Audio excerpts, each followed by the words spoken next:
Voilà, mes amis, on va commencer une fois de plus, comme on a l'habitude de le faire déjà depuis de nombreuses années, un nouveau live. Et à chaque fois, il est vrai, je sais, je me répète, c'est toujours très très impressionnant. Encore peut-être plus pour nous que pour vous, parce que vous nous suivez de loin, mais nous on est sur place. Et c'est tellement beau, tellement impressionnant, tellement fort. C'est tellement extraordinaire de pouvoir être dans ce pays. Et là, on est en Samarie, dans ce qu'on appelle les territoires libérés. Et on est dans le nord de la Samarie, dans un yishuv, traduction en français, un village. Bon, c'est pas vraiment la bonne traduction. Une implantation, c'est pas non plus la bonne traduction. Je préfère rester en hébreu. On est dans un yishuv qui s'appelle Eli. On est à peu près à un quart d'heure en voiture de Shrem, appelé en français Naplouse. L'endroit où est enterré Yosef. Et un endroit qui compte pas mal de familles francophones. Dans quelques minutes, on va interviewer quelques francophones qui sont ici, vous allez voir. On a 2 jeunes femmes et 2 hommes aussi. Et chacun va raconter un petit peu son histoire, pourquoi l'Alia et certaines questions que je vais bien sûr poser. Il est vrai, je vous le dis très très franchement, ce live-là a pour but il y a 2 raisons.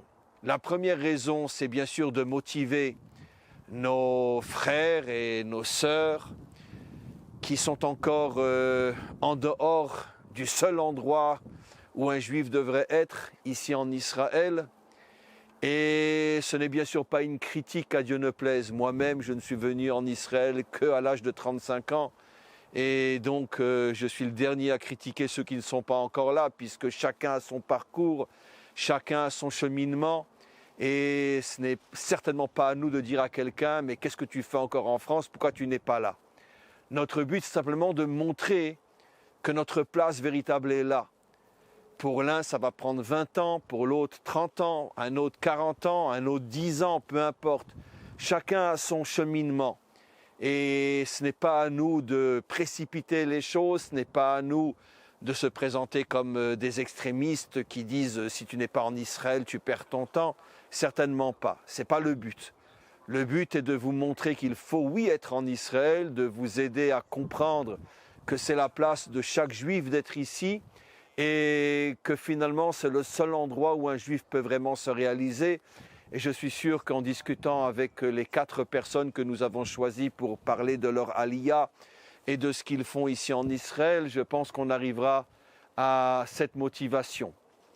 En tous les cas, on est encore une fois ici en Samarie. Shmuel est en train de filmer, de vous montrer ce magnifique paysage. Et la deuxième raison pour laquelle on fait ce live, et là je m'adresse à nos très nombreux amis non-juifs qui suivent aussi ce genre d'émission, c'est pour que vous ayez bien sûr, et ce n'est pas la première fois qu'on le fait, que vous ayez une autre approche de ce que malheureusement toute l'intoxication antisémite ou antisioniste que malheureusement dont vous êtes victime en France par les médias, par les journaux qui vous font croire que dans les territoires qu'eux appellent occupés, que nous appelons libérés, il n'y a que des barbares qui vivent ici avec des têtes de mort, des occupants nazis, c'est ce qu'on vous fait croire. Vous allez voir, vous allez rencontrer, faire la connaissance de 2 jeunes femmes qui n'ont vraiment pas la tête d'être des nazis et de 2 hommes aussi qui vivent ici et qui sont l'exemple même de la joie, du sourire, de la gentillesse. Et s'il y a bien malheureusement des victimes dans ce pays, ce ne sont bien sûr pas nos voisins, ce sont nous. Car jamais un juif n'a levé le petit doigt sur son voisin alors qu'eux n'arrêtent pas de tuer nos femmes et nos enfants et dès qu'ils ont l'occasion de le faire. Et bien évidemment, ce genre de live permet d'avoir un minimum de rectification de la vérité vraie. Comme vous le savez, je m'adresse toujours à tous nos élèves non-juifs qui nous suivent. Vous êtes des milliers. Vous savez très bien que ça fait des millénaires que bien sûr pas toutes les nations, mais en tout cas souvent les gouvernants ou ceux qui ont le pouvoir chez les nations, qui n'arrêtent pas de présenter le peuple juif comme un peuple qui a tous les défauts au monde. C'est nous qui avons tué le Fils de Dieu, c'est nous qui empoisonnons les puits, c'est nous qui sommes responsables de tous les malheurs du monde depuis des millénaires. Et donc ce genre de live est très important parce que ça vous permet de vous rendre compte que finalement le peuple juif est un peuple, je ne dirais pas comme les autres, mais peut-être je dirais ça comme un défaut. Il a le grand défaut d'être beaucoup plus gentil que les autres, c'est pour ça que c'est plus facile de lui taper dessus que de taper sur les autres, parce que le peuple juif est habitué quand on lui tape dessus à dire merci Hachem et ne pas réagir comme il devrait réagir. Et c'est pour ça que les nations profitent justement de notre gentillesse, de notre simplicité, de notre innocence, pour nous accuser justement des pires maux de la terre, parce qu'ils savent très bien que s'il y a bien un peuple qui ne réagira pas comme il devrait réagir, c'est malheureusement le défaut des Juifs, c'est qu'ils sont trop gentils. En tous les cas, on va maintenant passer à la discussion avec nos amis. Je vais poser quelques questions, ils répondront. Et après, on passera à un deuxième volet. Dans la deuxième partie de cette émission, on va rencontrer quelqu'un qui est à la tête d'une association qui s'occupe énormément de l'ALIA, ce qu'on appelle l'ALIA de groupe. D'ailleurs, les 4 personnes qui sont là sont venues grâce à cette association. Et on aura l'occasion de rencontrer tout à l'heure l'un des dirigeants de cette association et qui nous parlera un petit peu de la manière dont il procède pour aider les familles à venir s'installer ici en Israël. Alors voilà, on va s'asseoir. Moi, je vais me mettre... non, je pense que moi, je vais prendre la chaise. Je vais peut-être me mettre là-bas. Et vous allez vous mettre comme ça et comme ça. Voilà.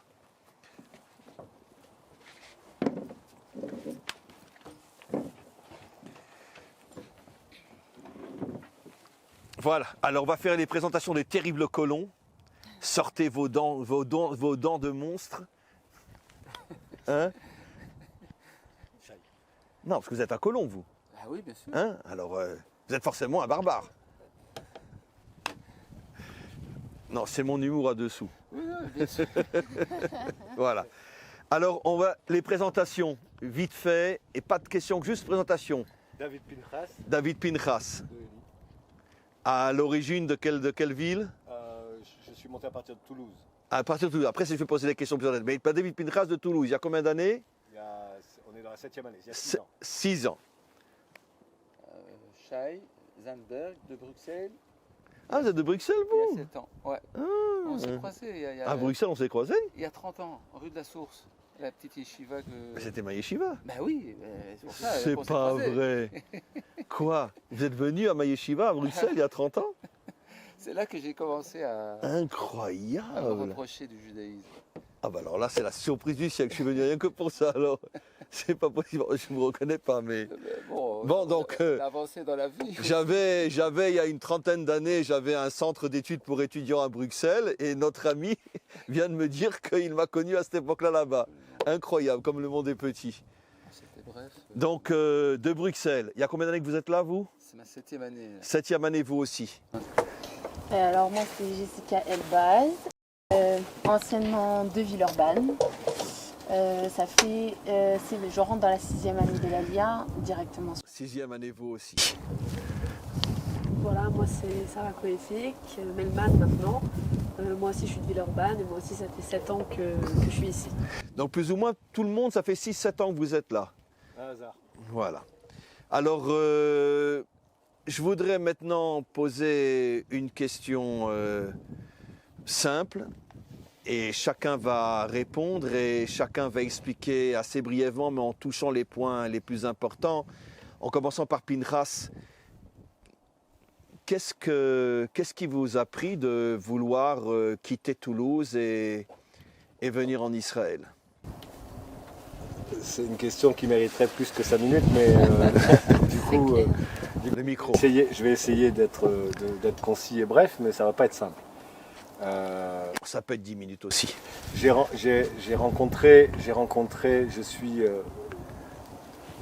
passé par des détours, des grands détours dans ma vie et dans ma vie spirituelle encore plus, qui m'ont amené l'autre bout de la planète, dans d'autres contrées, notamment en Inde, mais dans d'autres endroits également, l'Afrique, l'Amérique du Sud, en quête et en recherche de quelque chose Spirituel. en quête et en recherche spirituelle, oui, bien sûr. Et je passais tous les matins pas très loin d'une synagogue à Toulouse, dans laquelle je n'avais jamais mis les pieds. Vous étiez complètement assimilé. Vous êtes, Totalement. oui. Et à partir de là, j'ai été invité une fois à rentrer dans cette synagogue. Et c'était un jour de Kippour. Et il s'est passé quelque chose d'assez étrange sur lequel je ne vais pas m'étendre là tout de suite, mais qui m'a fait comprendre que j'étais arrivé au bout du chemin. Et donc j'ai entamé un processus de retour, mais je ne comprenais pas comment un processus de retour pouvait se faire sans fouler la terre qui était la nôtre. Et donc ça a été un long processus qui a duré à peu près 7 ans, jusqu'à ce qu'on rencontre, mon épouse et moi, Shalom Var et l'Aliyat Group, et on est venu ici en séminaire et on a été choisi par l'endroit. Donc, vous quatre, vous êtes venus, enfin les 4 familles, vous êtes venus avec Shalom Var. Shalom Var, c'est le responsable de l'association dont on va voir l'un des responsables tout à l'heure. Lui-même, en ce moment, est en France. Shalom Var, juste pour résumer, c'est... Je ne donnerai pas de qualificatif parce que quoi que je peux dire, c'est encore une insulte par rapport à la grandeur du personnage. Un homme qui a voué une grande partie de sa vie, il a voué toute sa vie à la construction du peuple juif ici en Israël. Il était même maire à une certaine époque, il était maire à Kiryat Arba. Et donc un homme qui a voué toute sa vie à une famille hors du commun. On ne peut même pas expliquer ce que c'est. Il y en a 2 ou 3 ou 6 ou 10 familles comme ça dans la génération. Et ces dernières nombreuses années, il a voué sa vie, ça fait déjà plus de 20 ans je pense, même peut-être plus, à l'Aliyah de groupe. Il est constamment en France et il groupe des familles et il a toute une institution qui permet aux gens de venir s'installer ici. On en parlera tout à l'heure avec un de ses associés, parce que lui justement est parti en France samedi soir pour une nouvelle Aliyah de groupe. Et donc il y a tout un réseau qui facilite d'une manière extraordinaire l'Aliyah. Donc vous 4, vous êtes venus par ce billet-là. Alors ? Voilà, et c'est lorsqu'on a fait... Ah, et où c'est que vous l'avez rencontré, Shalom Var ? Je ne sais plus très bien. On l'a rencontré à Paris. On l'a rencontré à Paris lors du premier séminaire de l'Aliyah. Ah, lui avait fait un séminaire et c'est comme ça que ça vous a attiré pour aller le On a voir. envoyé un courrier, il nous avait répondu qu'il ne pouvait pas descendre, on ne pouvait pas se voir, mais qu'il nous invitait au premier séminaire et ça s'est enclenché de cette façon-là. Très bien. Et ensuite, on a le parcours de l'Aliyah Group, c'est 1 année avec 3 séminaires plus Une année en France. en France. Oui, Il y a 3 séminaires de préparation de formation. de préparation, plus un voyage d'études qui nous permet de choisir les endroits sur lesquels on va désirer s'installer. Et on rencontre tout un tas d'acteurs de la vie israélienne. Mais le groupe dans lequel vous faisiez partie, vous amenez directement ici à Eli. Alors, certains ont choisi Eli, d'autres ont été dans d'autres endroits. Il y avait Hadera, je ne sais plus cette année-là quelles étaient les destinations qui étaient proposées. Ah, il y avait plus des villes ou des villages comme celui-là. Voilà, tout à fait. Et lorsqu'on est... Lui-même vit ici, Shalom Var vit ici. à Eli. Et lorsqu'on est arrivé, voilà, ça a été le coup de foudre. Le coup de foudre pour la région, le coup de foudre pour les gens qui étaient ici, le coup de foudre pour Israël avec le berceau vraiment d'Israël. On est à quelques centaines de mètres de Shiloh, on est à quelques... Là, il y avait le tabernacle. Et d'ailleurs, il faut préciser que les 2 territoires, entre parenthèses, les plus revendiqués par le monde entier, qui sont la Judée et la Samarie, c'est les 2 territoires dont la Bible ne parle que d'eux, comme appartenant à toute l'histoire d'Israël. Ça veut dire que le culot des nations, je veux dire, dépasse l'entendement.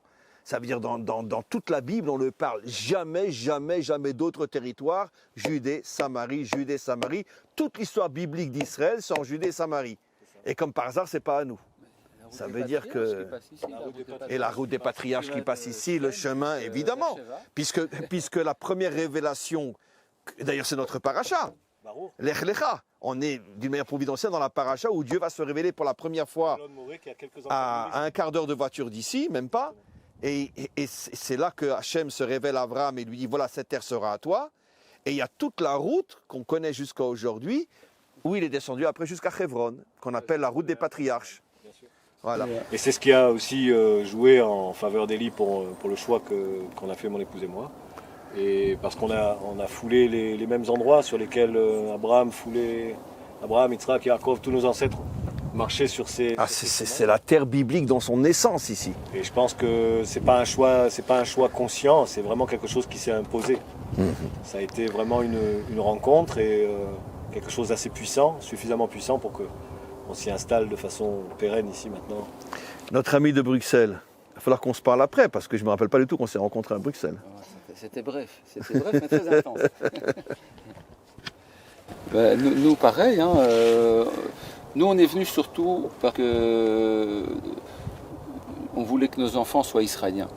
On voulait que nos petits-enfants soient juifs, et en Europe, vu la situation, on n'avait aucune garantie là-dessus. Même en Israël, hein, c'est pas toujours garanti, mais enfin quand même, on a fait notre part du boulot pour que ça se passe bien. C'est-à-dire que ma femme, elle est israélienne, elle est née ici. Elle était déjà israélienne, mais elle avait quitté. Oui. Lors d'une de mes alias, je l'ai emmenée avec moi pour... J'avais un travail, j'avais une parnasse là-bas. Qu'est-ce que vous faisiez? Je gérais des hôtels. À Bruxelles. Familiale. Oui. À Bruxelles. À Bruxelles, ouais. Quel quartier vous étiez à Bruxelles? Forêt. Forêt. On s'est rapproché de la synagogue. Qui, de M. Bamberger? Non, c'est le Rav Pinson. Ah oui, mais parce qu'au début c'était Bamberger. À Maïmonide. À la tête des Maïmonides, c'était M. Bamberger, mais ça n'existe plus aujourd'hui. Oui. Donc on a bien fait de partir, c'est-à-dire que... L'école Maïmonide a été vendue, je crois, à une église évangélique. Ah ben voilà. Moi j'enseigne à l'école Maïmonide à Bruxelles. J'enseigne moi là-bas. Mais comme il n'y a pas de renouvellement et les jeunes quittent, il n'y a pas de renouvellement, donc l'école s'est écroulée. Je crois que ça a été vendu à une église évangélique. Il me semble. C'est plus compliqué que ça, mais je pourrais vous expliquer après en aparté qu'est-ce qui s'est passé. Et donc, on est venu visiter, on a fait le même parcours que David. Et nous aussi, c'est surtout les gens... Vous êtes venu directement à Élie, vous aussi? On a fait le voyage d'études, donc on a vu tout ce qu'ils proposaient. On propose toujours deux options, une vie citadine ou une vie plus rurale. Oui. Et nous, on arrivait à Élie, on s'est senti tout de suite chez nous. On a eu un bon rapport avec les gens. On parlait l'hébreu déjà, mais la vie communautaire, surtout à Élie, est très très riche. Mais bon, c'est peut-être pas un exemple pour tout Israël, c'est assez spécial. Élie est particulièrement riche de ce côté-là, que ce soit en hébreu ou en français. Il y a pas mal de familles. Combien de familles francophones il y a dans ce Yishuv? À peu près un peu moins de 18 à 20% de la communauté. C'est énorme. Ah oui, ça fait 150, 200 familles quoi. Ah, 200 familles francophones ici quand même. Peut-être pas tout à fait. Mais... 150, 150. Ah, c'est quand même beau. Ça fait 20 ans, hein. Ça fait 20 ans que Shalom-Var, il amène des gens ici. Ouais. Et donc lui, il est venu jusqu'à Bruxelles parce qu'il vient de Belgique, donc il est quand même... Oui, c'est un Belge au départ lui, absolument. Lui aussi c'est un Belge, un Bruxellois lui aussi. Oui, Shalom-Var est un Bruxellois, oui. Mais enfin bon, ça fait 50 ans qu'il est là lui. Et donc il est venu nous chercher. Nous, on était en route pour Israël, mais on ne savait pas qu'on arriverait à Élie. On était en route pour ailleurs. Mais quand on a fait le voyage d'études, ça nous a beaucoup plu. C'est cette vie communautaire. Le fait de faire une alia avec un groupe, c'est beaucoup plus fort. C'est une nouvelle famille. Donc on est plusieurs. Oui, justement, ça, on va en parler de ça parce que c'est... Ça soutient beaucoup. Ceux qui sont là avant et qui ont fait le même parcours, c'est la famille, mais un peu plus éloignée. Et ceux qui viennent après, pareil. Je pense qu'aujourd'hui, c'est la meilleure solution, c'est l'alia de groupe parce qu'on n'est pas livré à soi-même, on n'est pas perdu, on est aidé au moins pendant la première année. On est soutenu par des infrastructures solides et des gens qui s'y connaissent. Et de toute façon, je veux dire, bon, moi, d'après l'expérience que j'ai maintenant, ça va bientôt faire 28 ans que je suis en Israël. J'ai vu les meilleures réussites au niveau de l'alia, c'est l'alia de groupe. C'est l'alia de groupe, l'intégration se fait avec une puissance, avec une force inimaginable. Alors on va passer maintenant aux dames. Alors. Moi je vais rajouter avant de raconter mon histoire. Moi j'ai la chance d'avoir en Israël ma belle-mère qui habite justement à Petah Tikva en ville. Parce que vous êtes marié avec un Israélien. Je suis mariée avec un Israélien mais qui a vécu longtemps en France. C'est-à-dire en vérité il est né en Israël mais sa famille avait quitté a quitté à l'âge de 3 ans, quand il avait 3 ans, et il est revenu à l'âge de 18 ans. Donc c'est-à-dire que pendant 15 ans, il était en France. Non, seulement ses parents. Lui est resté en France. Il n'a pas voulu retourner tout de suite. Sinon, ce ne serait pas rencontré. J'ai pas compris. Lui, combien de temps il était en France? Il est resté en France. Ses parents sont revenus. 18 ans. Il est resté en Voilà. France. Et ses parents sont remontés en Israël. Et donc j'ai la chance d'avoir mes beaux-parents à Petar Tikva. Donc lui, il parle français couramment, lui, votre Voilà, mari. il parle très bien Oui. français. Et nous avons fait le choix de venir à Eli parce que justement on a senti ici quelque chose d'unique, de spécial, un lien aussi avec la famille ne peut pas apporter, c'est qu'on partage des choses ensemble et on construit. Au niveau de la communauté. La communauté, au niveau de tout ce qu'on vit par rapport à notre émouna, par rapport à notre alia elle-même, on partage ces choses-là et c'est tellement fort de pouvoir le partager avec quelqu'un qui le comprend. Et pour moi, et mon mari, ça a été important d'avoir les gens autour, des amis autour avec qui on a fait la vie. Bien que je reviendrai sur cette question-là, mais puisque vous avez déjà évoqué la chose, qu'est-ce qu'il y a de spécial, par exemple, à votre avis, ici, que peut-être que dans une ville, on n'aura pas? Déjà le lien avec les gens, puisque c'est comme une petite famille, c'est comme chacun est proche de l'autre, chacun peut partager avec l'autre, chacun est là pour l'autre. Quand il y a un décès, quand il y a un problème, quand il y a une maladie, c'est vraiment une hamamout. Tout le monde est ensemble, tout le monde on ressent vraiment l'art du Ham Israël. Tout le monde est impliqué avec tout le monde, tout le monde connaît tout le monde. Voilà. C'est comme une grande famille. Bien que combien de familles il y a à peu près à Eli en tout, Israéliens compris? À peu près 900. 900 familles. En comptant que la moyenne, on va dire, c'est, puisqu'il y a des familles plus âgées, moins âgées, on va dire 4 enfants par famille, en moyenne. Il y en a beaucoup plus et beaucoup moins, mais en gros, 5-6, la moyenne 5-6. 5000 personnes. Donc ça fait à peu près 5000 personnes. Après, oui. Et malgré le fait que c'est 5000 personnes, on sent vraiment que c'est une Ah famille. ouais, vraiment, c'est extraordinaire, c'est quelque chose d'unique qu'on ne rencontre pas souvent.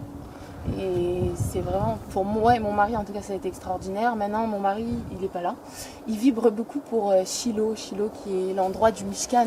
Oui, qui est à 5 minutes en voiture d'ici. C'est un endroit extraordinaire. D'ailleurs, sur certaines collines de Eli, on voit Shiloh. Ouais.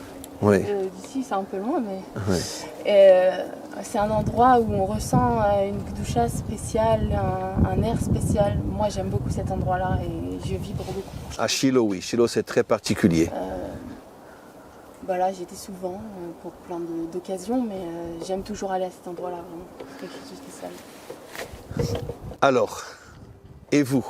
Alors, Vous venez de Villeurbanne, vous aussi. alors moi, contrairement à tout le monde ici, j'ai pas choisi en fait l'endroit puisque j'avais que 15 ans et demi quand je suis arrivée. Donc c'est ma mère et son mari qui ont décidé. Voilà, mais c'est vrai qu'on n'a pas été déçus du choix. Moi je me rappelle, un premier souvenir en arrivant à Eli, c'est qu'on était arrivé assez tard dans la nuit. D'ailleurs on est monté dans le même groupe avec Shai. On était arrivé assez tard dans la nuit et que malgré l'heure tardive, il y avait énormément d'Israéliens qui nous attendaient dans notre future maison avec des bonbons, des gâteaux, un peu de nourriture, un qui a emmené un micro-ondes, un qui a emmené un frigo, enfin vraiment pour qu'on ait l'essentiel. Et on vous avait déjà réservé des appartements où vous alliez être. Oui, alors je sais pas vraiment comment ça s'est passé, voilà, parce qu'à l'époque. Bon, ça c'est Shalom qui a tout organisé. Exactement. Shalom Var. Mais je sais que ça veut dire que même le temps que le cadre il arrive, on a manqué de rien grâce à Dieu. Il y avait toujours les voisins qui aidaient. Quand c'était pas les voisins, alors c'était les Français qui étaient là un peu avant nous, qui nous expliquaient comment ça fonctionnait. Et voilà. Et moi, quand je suis arrivée, Donc c'est intéressant la différence entre vous et les 3 autres, c'est qu'eux sont arrivés déjà mariés, famille. Vous êtes arrivés, vous aviez 15 ans. Oui. Et en combien de temps vous avez appris l'hébreu? Et ben en fait, j'ai pas vraiment eu le choix parce que je suis arrivée et j'avais 6 mois en fait avant le bac. Donc ils m'ont dit Oui, parce que le bac en Israël commence à partir de la seconde. Voilà. Oui. Du coup, ils m'ont dit Be'atzlacha, bonne chance. Du coup, moi j'étais dans une Oulpena. C'est une école. À Shiloh. Ofra. Non, moi j'étais à Ofra. C'est un Ah, à peu- Ofra, pardon, à Ofra, oui, c'est la à Oulpana 20 de Ofra, minutes, oui, une oui. demi-heure en plus. Il y a pas mal de Français là-bas aussi. Voilà, et en fait là-bas il y avait des cours d'Ulpan, donc on a appris l'hébreu en petits groupes et en même temps doucement. ils nous intégraient à la classe, ils nous laissaient... On était aussi dans les chambres avec les Israéliennes. Maintenant, il ne faut pas voir ça comme un internat. Hein. C'est au contraire, à la fin, on n'a plus envie de rentrer à la maison parce que c'est mieux de rester avec les amis là-bas. Voilà, et c'est comme ça en fait. Et donc vous avez fait toute votre scolarité à Ofra. Oui, Ofra est un yishuv qui est à un quart d'heure d'ici en voiture. de la seconde à la terminale, oui. Où il y a pas mal de Français aussi. Oui. Et après, vous vous êtes marié il y a combien de temps? Je me suis mariée il y a presque un an. Avec un Israélien? Israélien de pure souche. Pure souche, un vrai de vrai. Oui, en vrai, Ashkenaz. Un Ashkenaz en plus? Ah bah alors là c'est... Ah, c'est un Israélien Ashkenaz, mais ça c'est de l'héroïsme. Un Ashkenaz de pauvre. Comment? Un Ashkenaz de pauvre. Mais non, vous êtes Ashkenaz, non? Voilà. Même il soigne. Comment? Alors, on va maintenant passer, avec votre permission, à quelques questions plus... Non, pas forcément. Vous pouvez garder le micro. On va commencer par vous. Je sais, puisque bon, je continue à voyager pas mal en France, plusieurs fois par an, pour rencontrer les communautés, bien sûr pour faire des séminaires, etc., mais pour rencontrer des juifs sur place. Et je sais que, on va dire 99,9% des juifs qui vivent encore en France sont convaincus dans leur fond intérieur, ils ne le diront peut-être pas comme moi je vais le dire, mais ils sont convaincus que leur place c'est d'être ici. Mais d'un autre côté, l'obstacle fondamental, c'est comment qu'on va vivre. Comment qu'on va vivre. Et parce que, bon, c'est sûr que si on vient avant d'être marié, avant d'avoir des enfants, c'est plus facile. Si on vient à la retraite, c'est encore plus facile. Mais si on vient entre les deux, ça a été votre cas. Ça a été votre cas, c'est votre cas. Vous me parlerez aussi de votre cas, qui est peut-être pas évident du tout. Comment qu'on va vivre ici? Surtout qu'on ne va pas cacher la vérité sur le plan logique. Je ne parle pas sur le plan Emouna, mais sur le plan logique, la vie en Israël est beaucoup plus dure qu'en France et qu'en Europe. Il n'y a pas toutes les assistances qu'il y a en Europe, la sécurité sociale, le droit au logement. Et si tu as 3 gosses, tu n'as même plus besoin de travailler tellement tu es pris en charge, etc. Bon, il y a des hauts et des bas même en France aujourd'hui, mais globalement. Aujourd'hui, ici, c'est, comme je dis toujours, c'est le Far West. Ou tu dégaines, ou tu prends une balle dans la tête. Ça veut dire que ici, c'est pas un pays d'assistés, c'est un pays de guerriers. C'est ce qui fait la force de ce pays. Mais quand c'est vrai, mais quand on vient de France et quand on a été habitué à toujours recevoir, et on a 35 heures de travail par semaine, et les vacances, et ci, et ça, etc., et qu'on doit se dire qu'on va arriver ici et que la vie est très chère, c'est vrai. Bon, dans un yishuv, c'est différent, mais en tout cas, globalement, la vie est très chère. Pas tous les métiers qu'on faisait en... Voilà, la preuve, notre ami, il va nous expliquer aussi, il gérait des hôtels à Bruxelles, aujourd'hui, c'est plus du tout ce qu'il fait. Donc, se dire que je ne peux pas emmener mes hôtels avec moi, donc qu'est-ce que je vais faire en Israël? J'ai une femme, j'ai des enfants, etc. Donc, la question est très simple. Comment on fait ce saut en se disant, d'accord, mais Israël, c'est pas qu'un rêve, il va falloir vivre, il va falloir manger. Par exemple, le cas de vos parents. Parce que vous aviez 15 ans, mais vos parents, ils avaient forcément un travail et une bonne situation en France. Qu'est-ce qui va se passer ici? Alors, ma mère, à l'origine, elle était prof, voilà. Prof en France? Oui. Prof de quoi? Je crois du CM2. Oui. Elle était aussi directrice d'école avant quand on habitait à Grenoble. Oui. Voilà, aussi de l'école Maïmonide. Oui. Mais c'est vrai que quand elle est arrivée, au début, elle s'est demandé qu'est-ce que je vais faire. Même si en vrai, il y a possibilité, je veux dire, de trouver un poste comme professeur de français. Mais c'est pas évident du tout. C'est pas évident, il faut trouver, il faut que ça soit pas trop loin. Et puis, grâce à Dieu, j'ai encore des frères et sœurs. Et j'ai un petit frère de 4 ans, donc elle peut pas non plus aller à chaque fois. Donc elle a ouvert ce qu'on appelle un mishparton. Donc, et en français, elle a ouvert une crèche. Voilà. Donc de professeur, elle a pris sur elle, si c'est pas indiscret, quel âge elle avait quand elle a fait ça? Je sais pas, je pense 40. Oui. 43, 40. Non, c'est pas évident. À 43 ans, de professeur décider de prendre sur soi, d'ouvrir une crèche, avec toutes les difficultés qu'il y a. Et donc elle a ouvert une crèche ici à Élie. Oui. Et j'imagine que ce n'était pas la seule. Il y en a des dizaines, puisque c'est bourré d'enfants ici. Ah oui. Donc c'était aussi une grande concurrence, il fallait qu'elle se fasse sa place. Grâce à Dieu, Baruch Hashem, eh ben, elle a bien réussi. Elle a bien réussi. Baruch Hashem, et son Mais elle mari- travaille dur, j'imagine. C'est un travail très dur, ça veut dire que c'est 10 fois plus dur que ce qu'elle faisait en France. Disons que Non un bébé et quelqu'un de CM2, c'est pas la même chose. Voilà. Non, dans ce sens-là, je dis c'est 10 fois plus dur. Mais en même temps, on s'adapte à tout aussi. On s'adapte à tout ici. Pourquoi on s'adapte à tout ici?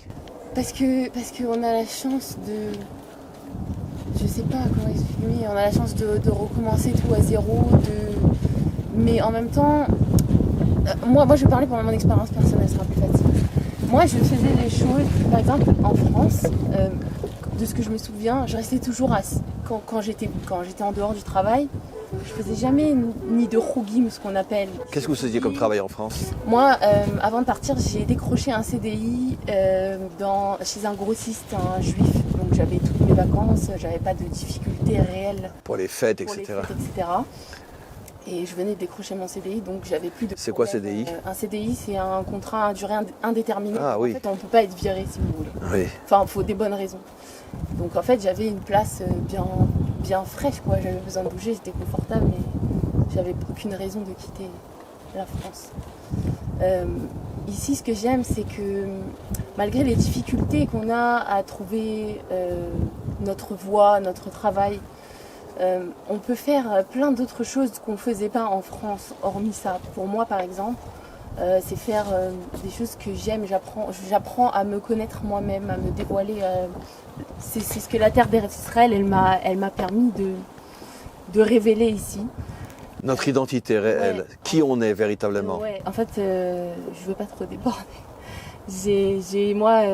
Ça fait des années que je me démangeais la peau et j'ai jamais su ce que j'avais réellement. Les médecins me disaient non, vous avez rien, madame, vous avez rien. Et quand je suis arrivée ici en Israël, 1 an après mon alia, j'ai un psoriasis qui s'est déclaré. Et ces psoriasis, c'est plein de boutons sur la peau. En fait, la peau se multiplie. Et pour moi, ça a été une révélation, en fait, que la terre d'Israël, on dit qu'elle rejette ses habitants. En fait, la peau, c'est la mer, c'est la terre pour moi. Et elle a révélé en moi tout le potentiel, en fait, que j'étais capable de réaliser. Et petit à petit, il n'est pas réalisé. Je ne sais pas encore tout ce que je suis capable de faire, mais pour moi, ça me donne un amour encore plus grand de tout ce que je peux faire aujourd'hui. Je fais de la danse orientale. Je peux Vous faites quoi aujourd'hui ici? en Israël. Alors moi, j'ai été pendant 3 ans, j'étais métapélète dans un maon. J'ai travaillé en crèche. Donc, je travaille dans une crèche. Ensuite, quand ma maladie s'est déclarée, que j'ai plus pu travailler, j'ai cherché d'autres choses qui me correspondaient plus. Aujourd'hui, je m'oriente plus vers une formation en coiffure. La danse orientale aussi, c'est quelque chose que j'aimerais bien approfondir peut-être. On peut aussi donner des cours. Ici, tous les rêves en fait sont réalisables. On peut vraiment aller là où on a envie. C'est le pays des miracles. Ouais, en fait, pas le pays des miracles, parce qu'on ne peut pas dire que c'est le pays des bisounours, ce serait trop... Non, mais miracle dans le vrai sens du terme, ça veut dire que dans le sens de la bénédiction, dans le sens de la émouna, si on a une émouna réelle, on voit une bénédiction absolument incroyable. C'est-à-dire que c'est ça la différence fondamentale entre l'approche occidentale et l'approche en Israël. C'est que en Occident, tu dois avoir une approche logique si tu veux manger. Ici, tu dois avoir une approche beaucoup plus spirituelle, beaucoup plus fondée sur la confiance en Dieu. Et tu vois des miracles absolument incroyables se réaliser. Pinchas, vous alors, sur le plan Parnassa, je crois que vous êtes psychologue aussi? Oui, je suis psychologue. Enfin, j'étais psychologue en France, j'étais psychothérapeute en fait. Je vais avoir du mal à rebondir sur tout ce que vient de dire Jessica parce qu'elle a très, très bien parlé. J'ai fait la Alia à un âge où normalement on ne le fait pas vraiment. Je suis monté, j'avais 50 ans et effectivement tout laisser derrière c'était vraiment un pas de la foi, c'était vraiment un saut dans l'inconnu. Et ça a été de révélations les unes après les autres. Et effectivement le pays n'est pas simple. Et si j'avais un seul conseil à donner à des gens qui envisageraient ou qui sont prêts de sauter dans le vide, c'est juste d'apprendre la langue. Moi, comme j'ai découvert ça assez tardivement, j'étais vraiment tout débutant. Et malgré malgré tout ça, ça a été de bonheur en bonheur, de façon quasi permanente. C'est une vie.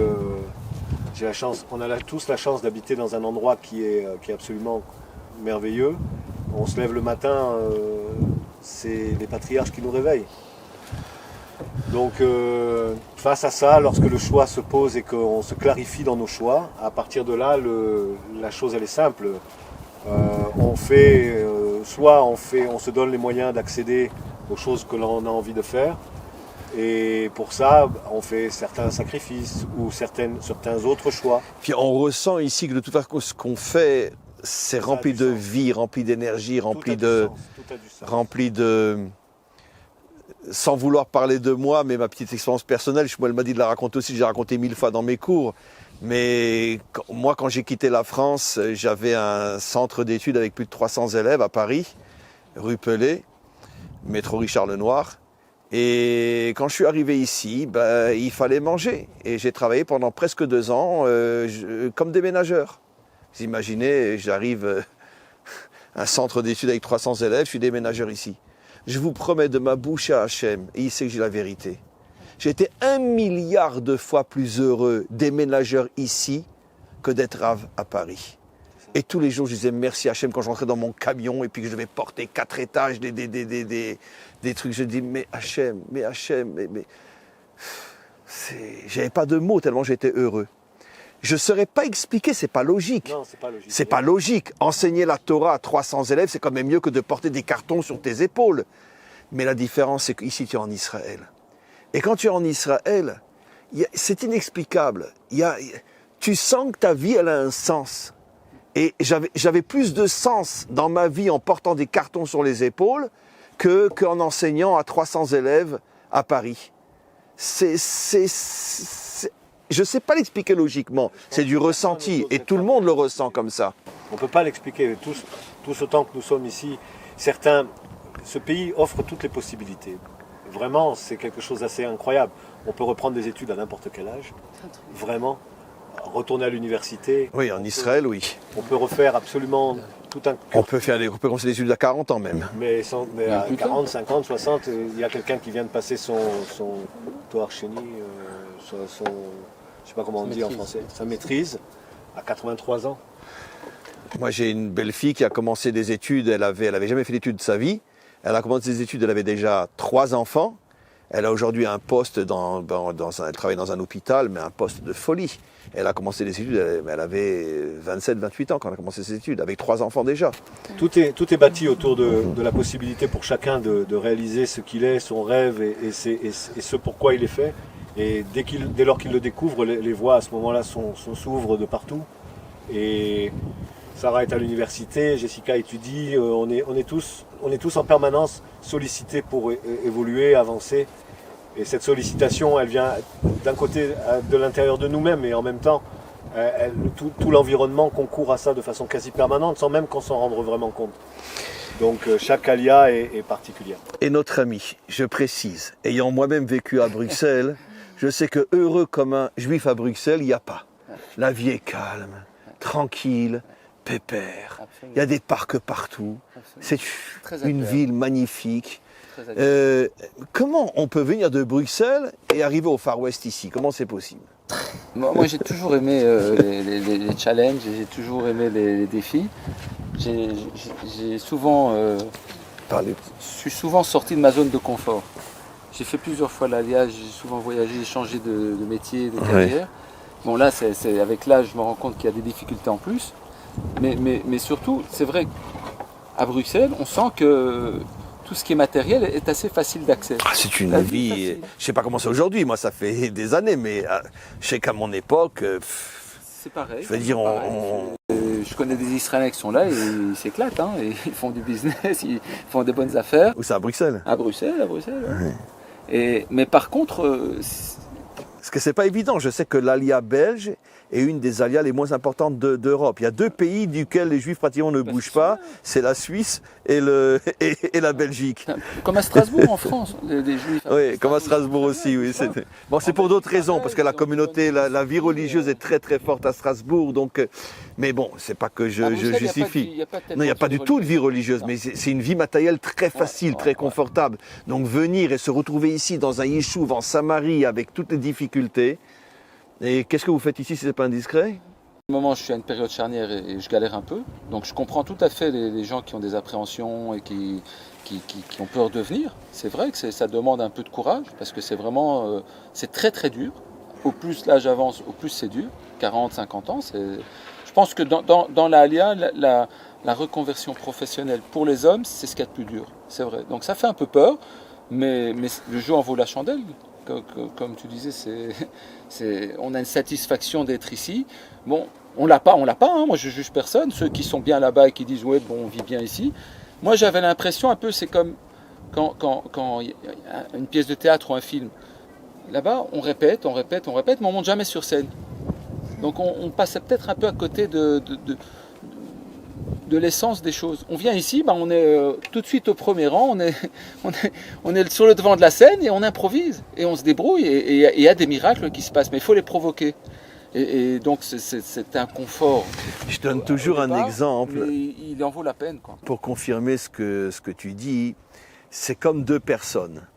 Une personne a acheté un lustre magnifique et il le montre à tout le monde.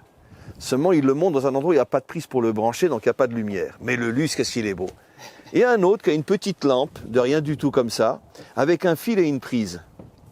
Alors c'est sûr que le lustre est beaucoup plus beau, mais d'un autre côté, il n'y a pas de lumière. La petite lampe, il y a la prise, c'est une petite lampe, mais au moins elle est claire, tu sors de l'obscurité. C'est ça la vie en Israël, c'est qu'on est branché. On est branché, chacun de nous devient une lampe qui éclaire. Et on le sent pour nous et pour les autres. C'est ça. Je me souviens d'un de vos cours il y a des années de ça, où vous expliquiez justement que le fait de ne pas être connecté à la terre, toute la dimension, la moitié de la dimension spirituelle était le tout. Et lorsqu'on est en Chutz La'aretz, cette dimension spirituelle, elle prend toute la place et elle est extrêmement puissante. La plupart de nos mefarshim, de nos commentateurs sont tous de Chutz La'aretz. Il y a vraiment une dimension, une lumière spirituelle très intense, mais que l'idée d'être connecté à sa terre, loin d'être une descente ou d'être compléter la totalité, et à ce moment-là on se reconnectait, et avec les difficultés d'un retour à sa terre, ça avait l'apparence vous disiez que ça avait l'apparence d'une Yérida, mais en fin de compte non, c'était beaucoup plus élevé, beaucoup plus puissant, et ça donnait une dimension pleine et entière à l'être.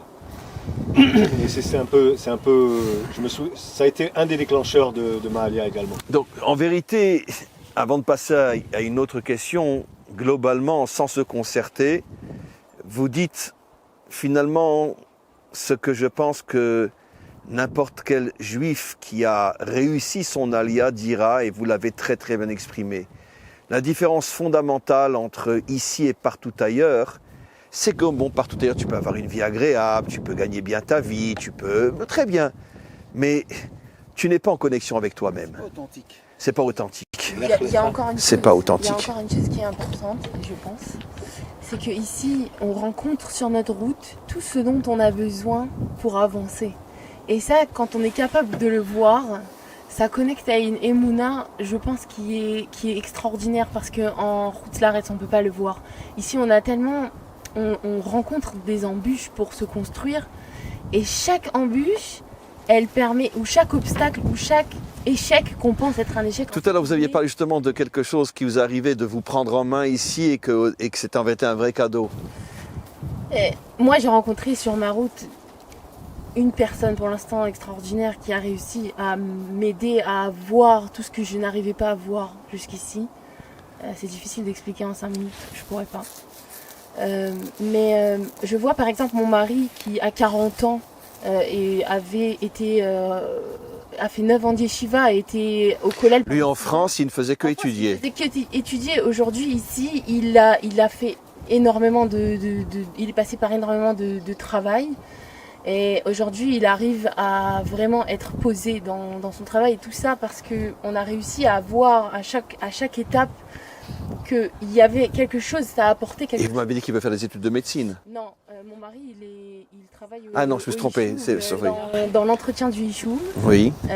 Et il fait une formation actuellement dans les autobus pour devenir conducteur d'autobus. Ici, dans cette région-là. Voilà, ce qui n'est pas du tout quelque chose de faisable en France. À 42 ans, il va être, je l'espère, conducteur d'autobus. Pour amener des enfants ou il pourra tout conduire, n'importe quel autobus, ça peut être des transports en commun, tout quoi.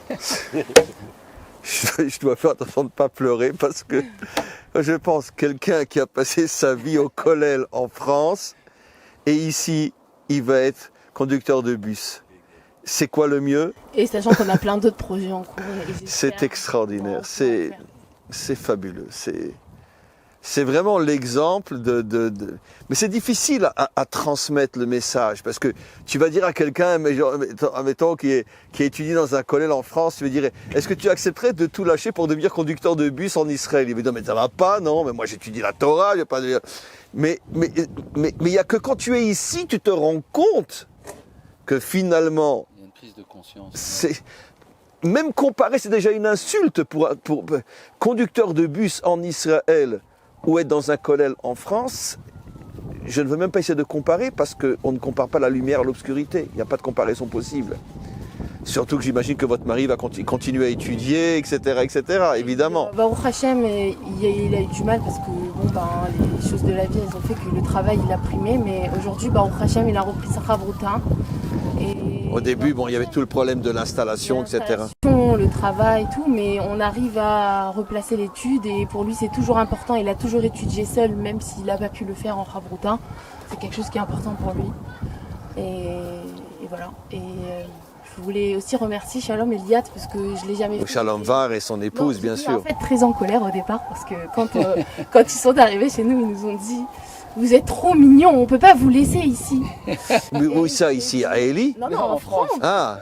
J'ai dit « Mais qu'est-ce que ça veut dire ça? Je suis trop mignonne, mon mari il est trop mignon. » Et puis en fait, on s'est rendu compte tous les deux qu'on a été des grands enfants assistés et qu'aujourd'hui, tout ce qu'on a vécu, ça nous a permis de grandir et de devenir des gens indépendants, de s'affirmer et de recréer une émouna aussi, petit à petit, avec des cadeaux. Une émouna authentique, une émouna qui descend dans le vécu. C'est un cours que j'ai fait ce matin, comme par hasard, et je ne pensais pas qu'on en parlerait. J'ai expliqué que la émouna, c'est pas dire je crois en Dieu, c'est comment tu vis avec Dieu. Et il n'y a qu'un seul endroit au monde où on peut prouver qu'on a la émouna, c'est ici. Parce qu'ici, ce n'est pas un pays d'assistés, c'est un pays de guerriers. Si tu ne te prends pas en main avec le maître du monde, personne ne le fera pour toi. Et toute réussite ici prouve que ta émouna, elle est descendue dans ton vécu. Et il n'y a plus aucune comparaison possible. Quand tu vivre la émouna ou avoir la émouna, ce n'est pas du tout la même chose. C'est magnifique. Et alors vous, c'est toujours un petit peu différent. Parce que vous êtes venu ici à 15 ans, vous venez de vous marier il y a 1 an avec un Israélien. Alors, il a terminé l'armée il n'y a pas longtemps. Oui. Qu'est-ce qu'il faisait? Un peu après notre mariage. Oui. Ah, donc il s'est marié, il était encore à l'armée. Oui, il était dans ce qu'on appelle Keva, ça veut dire qu'il avait fini. Ah, il était officier alors. Oui. Et il est toujours officier? Non. Non, je veux dire, mais quand il va faire les Milouim, il va être officier. Lui, en fait, il était infirmier-chef de sa plouga. Ah, infirmier, oui. Donc en fait, ce qui s'est passé, c'est qu'il y a eu un problème au niveau de l'armée, au niveau du timing, les cours, quand est-ce qu'ils se terminaient, il n'y avait pas assez d'infirmiers, et donc son Mefaket, il lui a demandé si ça... Son officier. Voilà, il lui a demandé qu'il pouvait rester encore un peu à l'armée, encore quelques mois, pour continuer à remplir la fonction, et du coup, on a dit, bon, ben voilà, c'est... On a dit de toutes les manières... On était encore un peu avant le mariage, les 2 premiers mois, moi j'étais à l'université, donc c'est vrai qu'on n'a pas vu de problème et qu'au contraire, non seulement l'armée, je trouve que c'est vrai que ça fait un changement, je l'ai vu aussi chez ma soeur qui ont fait l'armée, c'est vrai que ceux qui sortent de l'armée en général, ils sont plus posés, ils sont prêts, ils sont prêts à la vraie vie.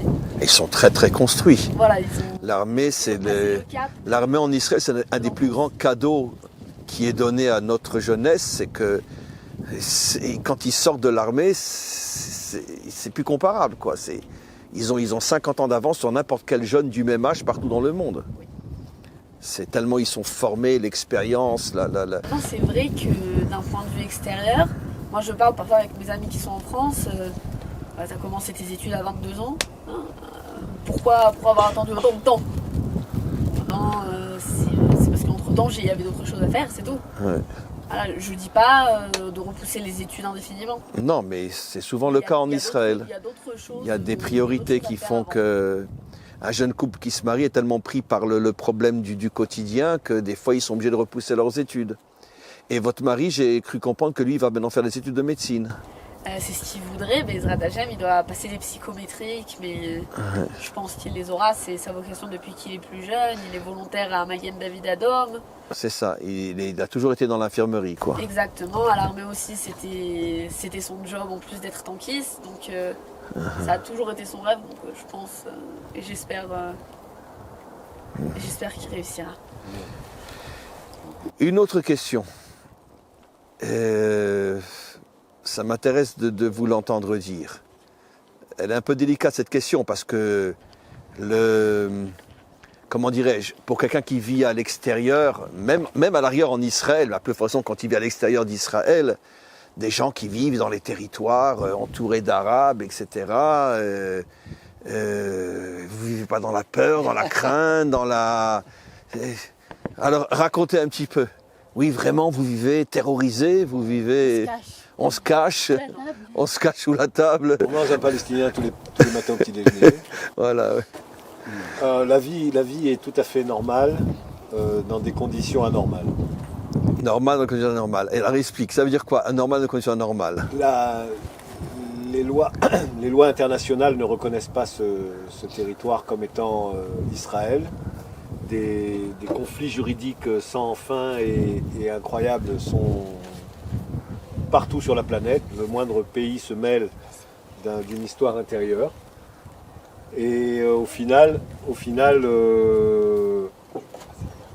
alors que c'est le berceau du judaïsme ici, tout le monde le conteste, tout le monde en conteste notre légitimité. Parce que le monde sait que la racine d'Israël, c'est la Judée-Samarie, et comme ça fait des millénaires que le monde veut déraciner Israël de sa source, donc il s'attaque à la Judée-Samarie, bien évidemment. Mais c'est sans compter avec des terribles colons, comme vous venez d'en voir. Oui. Vous faites peur, hein. Quand moi je vous vois, je vous entends, je peux comprendre qu'un Palestinien, quand il vous voit, il voit des... Il détale tellement vite qu'il essaie de nous tirer. Des jeunes femmes comme ça, quand elles passent dans la rue, on a l'impression que c'est des monstres. Si vous allez sur la route principale, qui est la route 60, qui est un petit peu en contrebas, dont on entend peut-être les échos dans le micro, vous verrez de tous les Yeshuvim, la plupart des enfants faire de l'autostop, c'est un sport national.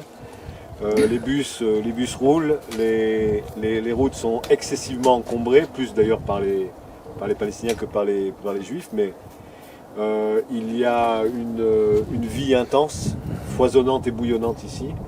Et oui, c'est vrai, il y a des problèmes. Comme je dis toujours, et je m'excuse, mais c'est très important, je le rajoute, parce qu'on a déjà fait plusieurs excursions dans la région, et je dis toujours... les plus belles voitures, elles sont israéliennes ou palestiniennes? Hein? Faut pas poser la question. Ah non, parce que les Palestiniens sont très malheureux ici, c'est l'apartheid. Ça veut dire que toutes les Volvo, les Mercedes, les Jaguars, les 4x4, etc., c'est les Palestiniens. Par contre, les Juifs, eux, c'est des voitures tout à fait normales. Hein. Mais par contre, ils sont très très malheureux, ils n'ont pas d'argent, ce sont nos esclaves, etc. Regardez rien que les voitures qu'ils ont. Je dis toujours à tous les Français, venez, je vous en supplie, venez ici en Samarie, regardez les voitures. Qui a la Volvo, qui a la Mercedes, qui a la Jaguar. Pauvre, mais le problème, c'est un problème qu'on voit dans beaucoup de pays, que ce soit en Afrique ou en Asie, c'est qu'il y a un dictateur ou un dirigeant avec la caste dirigeante. Ils reçoivent, grâce à Dieu, je pense pas qu'ils manquent d'argent les Palestiniens, parce qu'ils manquent pas de support. Il n'y a qu'à voir les maisons et les villages. Ensuite, je suis tentée de dire, c'est pas de la faute aux Israéliens s'il y a un mec qui les gère et qui prend tout l'argent pour lui et qui laisse rien pour les autres. Ça, c'est pas de ma faute. Disons que ça, c'est pour la politique et la publicité.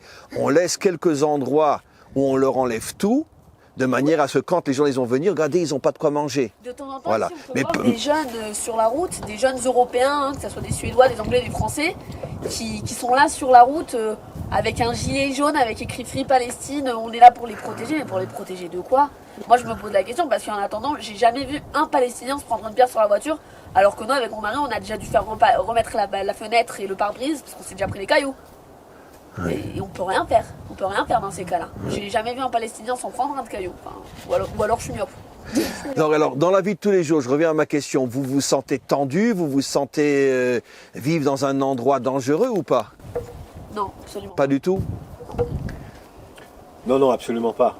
On vit tout à fait normalement, nos enfants vont à l'école, prennent des bus, nous allons à Jérusalem, on est à 40 minutes de Jérusalem, on est à 40 minutes de Tel Aviv. On a un super canyon à Ariel.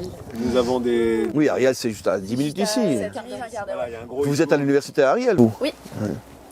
un gros Yishuv qui est justement Ariel, qui est juste à côté. Oh, c'est plus un Yishuv, c'est déjà une petite ville, Ariel. Ça devient une Ouais. grosse ville, oui. Oui. Ça devient déjà quelque chose. Ouais, je connais Ariel, c'est déjà...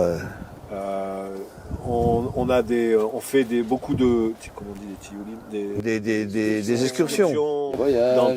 dans tout ce pays Visite. extraordinaire. Et puis il y a un marathon une fois par an ici aussi. Oui, il est passé il n'y a pas longtemps. Ouais. c'était La Soukhot. À Soukot. Ouais. Mais moi je dirais au contraire, hein, on se sent plus en sécurité ici que à Bruxelles. Je l'attendais cette réponse. À 11h du soir à la gare du Midi à Bruxelles ou dans certains quartiers, j'ai plus peur là-bas que de me promener ici à 3h du matin à faire du stop sur la route ici. Bah, ils sont pas parmi J'ai nous. pas peur ici même à 3h du matin, il n'y a aucun endroit où je J'attendais cette réponse parce qu'elle est tellement vraie. Moi, comme des milliers d'autres, je vais en voiture à Chevron. Dans ma voiture personnelle, je rentre dans Chevron. Rien. Mais je ne me promènerai pas à Paris ou à Marseille le soir. Même pas tu me payes, je ne le ferai pas. La vie en Europe est beaucoup plus dangereuse qu'en Israël et même en Judée et Samarie, c'est évident. Je ne sais pas, je suis jamais retourné en Europe. Grâce à Dieu. Le monde entier vient nous pourrir la vie avec des théories qui sont un peu après. Le monde du mensonge. Ça, c'est une des difficultés. Sur le terrain, il n'y a pas de problème entre nous. On prend les mêmes routes, on fait nos achats dans les mêmes supermarchés, on travaille ensemble, on vit ensemble. Avec les Païsines, Il n'y a hein. aucun problème. Oui, mais bien sûr. Tout le monde veut la paix. Tout le monde, que ce soit. C'est les dirigeants, parce qu'ils se font plein de fric avec ces problèmes-là. De Tel Aviv, tout le monde veut la paix, que ce soit nos voisins ou nous. Le problème, c'est que on ne peut pas construire une paix sur des mensonges. Et tant qu'on aura des mensonges et des histoires qui ne tiennent pas la route, qui sont là pour essayer de faire la paix, eh ben, elle est impossible cette paix. La paix ne peut se construire que sur la vérité. Et la vérité, elle est écrite. C'est pas pour rien que tout le monde veut s'accaparer notre histoire et veut dire c'est nous les vrais Israël, c'est nous qui détenons la vérité, Jésus il était musulman et Moïse était musulman. Tout ça, on veut s'accaparer notre patrimoine. Bon, la vérité, ici la terre, elle parle, la réalité, elle parle, et la vérité, on la ressent. Donc on n'a aucun problème de sécurité, mais on ne pourra construire la paix que si tout le monde est d'accord sur cette vérité-là. Maintenant, si chacun vient avec sa vérité, ben, ça complique sincèrement les C'est choses. une des choses les plus difficiles quand on arrive, en tout cas je vais parler pour moi, mais j'en ai souvent parlé autour de moi, c'est le sentiment d'injustice quasi permanent en face duquel on est confronté tous les jours. Parce que quand on écoute les presses étrangères, quand on lit la presse étrangère, c'est tellement éloigné de la vérité, tellement différent de ce qu'on vit au quotidien et la façon dont on parle de ces bouts de terrain que ça va tellement à l'encontre de ce que nous vivons tous les jours que je dis souvent à des gens qui veulent faire leur alia, travailler le sentiment d'injustice avant de monter parce que c'est ici qu'on le vit le plus fortement. Je me rappelle la première fois qu'on a fait, ça remonte peut-être à 1 an ou 2, la première fois qu'on a fait un live dans un yishuv. Je me rappelle les réactions surtout des goïms, qui ont dit mais c'est incroyable, mais on imaginait que dans un yishuv c'était des gens avec une sale tête, des nazis quoi. Certains m'ont dit, excusez-moi Rav, mais on pensait que c'était vraiment la racaille d'Israël qui était dans cet endroit. On a vu des enfants, on a vu des jeunes femmes, des jeunes hommes souriants, normaux, etc. Peut-être encore plus souriants que partout ailleurs. Il dit, et je me rappelle, il disait, mais qu'est-ce qu'on nous raconte dans les médias? Mais on vous fait passer pour des assassins, alors que et les gens étaient choqués. Bon, maintenant, ça fait depuis le temps qu'on fait maintenant... On en a fait des lives dans des yeshuvim de non-juifs maintenant qui ont pris conscience de tous les mensonges qu'on leur vendait en France et partout dans le monde. Mais c'est sûr, c'est le peuple juif est le peuple sur lequel on ment le plus depuis des millénaires. C'est ça le gros problème. Le gros problème. Maintenant, je suis persuadé que, je ne vais pas parler en pourcentage, mais 60, peut-être même 80% des Palestiniens eux-mêmes demandent qu'une chose, c'est vivre tranquillement avec nous. Mais comme la plus grande source d'argent, c'est le terrorisme, ça fait des milliardaires, Et c'est évident que les terroristes tuent tout le monde pour continuer à avoir leurs milliards, y compris leur propre peuple. Oui, mais ce qui est très étonnant et ce qu'on vit ici, d'étonnement en étonnement, c'est que ces mensonges sont tellement gros, on se demande comment ça peut marcher. C'est-à-dire Avec les juifs, ça marche tout le temps. Non, je parle du fait que les nations entendent ça au quotidien. Alors je comprends que à force d'être rabâché, un mensonge devient vérité. Ça fait des millénaires que ça dure, Pinchas. À partir du moment où ça fait des millénaires que le monde, c'est rentré dans l'ADN du non-juif standard. C'est dans l'ADN, c'est comme ça. Ça fait trop longtemps. Dans chaque génération, c'est toujours les juifs qui sont responsables de quelque chose. Tu sais que Rashi rapporte dans le Talmud, non, c'est pas dans le Talmud, c'est dans le Nar, et Rav Haïgaon aussi, qu'à l'époque du Moyen-Âge, quand il tuait un juif, Rashi dit, il lui enlevait la culotte pour voir s'il avait vraiment la queue du diable. Ils étaient persuadés qu'à l'arrière, il avait la queue du diable. Comme ça, Rashi dit, au Moyen-Âge, il a vu de ses propres yeux. Les pieds fourchus. Et les pieds fourchus. Et les gens étaient persuadés. Alors aujourd'hui, on n'est plus à ce niveau-là, mais bon, c'est la même chose, dit d'une autre manière. Une dernière question, mes amis. Un peu, importante, et je ne sais pas comment vous allez répondre. Pratiquement, vous quatre, vous étiez déjà des gens pratiquants en France. Chacun avec ses hauts et ses bas, mais en tout cas, vous n'êtes pas venu ici complètement laïque. Vous n'avez pas fait teshuva ici. Donc vous avez déjà connu la Torah en France. Pour vous, c'est un peu plus difficile parce que vous êtes venu à l'âge de 15 ans. Mais je pense que vous pourrez répondre à la question aussi. Vous, c'est sûr, votre mari était dans un kollel en France. Pinchas, tu as découvert le judaïsme déjà en France. Et vous, à Bruxelles? Non, moi j'ai connu ma femme ici, on était tous les deux laïcs. Oui. Je suis aidé au débat, mais j'étais laïque. Un vrai Belge, quoi. Un vrai Belge. Très bien. Et on a fait le chemin ensemble. Très bien. On s'est renforcés. Mais c'est pas grave, je poserai la question quand même. Si on veut transmettre quelque chose, on est obligé de se renforcer, sinon il n'y a vraiment rien. Et donc là, on s'est renforcés. Et puis on a rencontré des gens qui font que on est revenu parce que la vie vous étiez venu et reparti. Oui. Ah, mais alors donc, très bien, donc vous pourrez répondre à ma question. Ah, d'accord, malgré tout, vous avez vécu juif Torah en Europe aussi. On a commencé là-bas. Ok, alors ma question est la suivante. Expliquez-moi, chacun d'entre vous, quelle est la différence que vous ressentez entre la pratique, la vie juive en dehors de la terre d'Israël et la vie juive ici?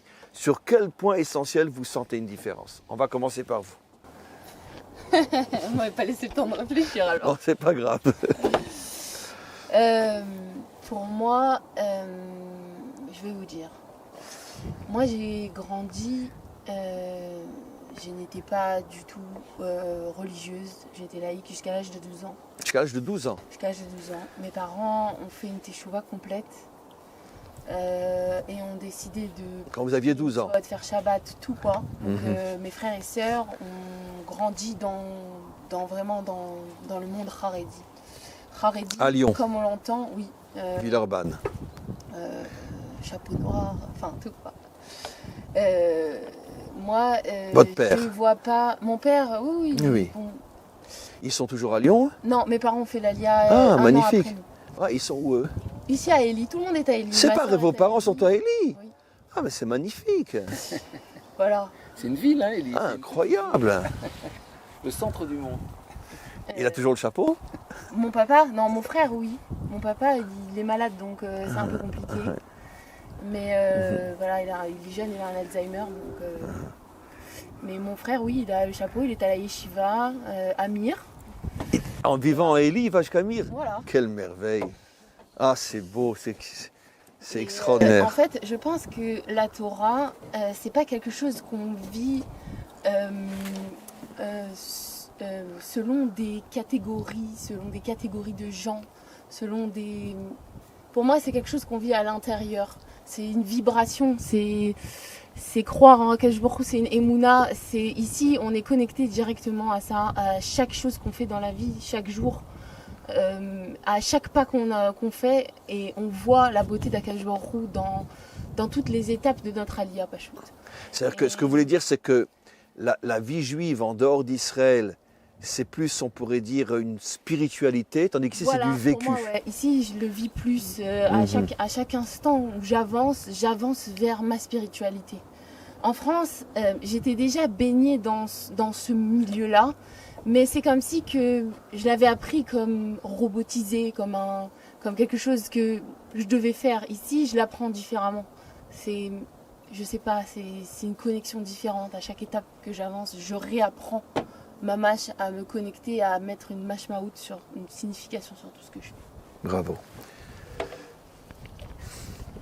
Alors moi, je pense qu'il y a 2 points en fait auxquels j'ai pensé. Le premier, c'est, j'aurais utilisé le terme de liberté d'expression, mais je sais pas si c'est le bon terme. C'est que moi, par exemple, en France, ma mère ne m'a jamais laissé...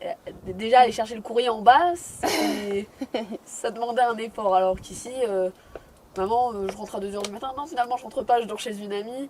Ici, c'est la peur. En fait, en France, il y a un côté de peur de se démarquer parce que... Moi, par exemple, si je m'étais mariée en France, je sais pas si j'aurais la tête couverte comme ça.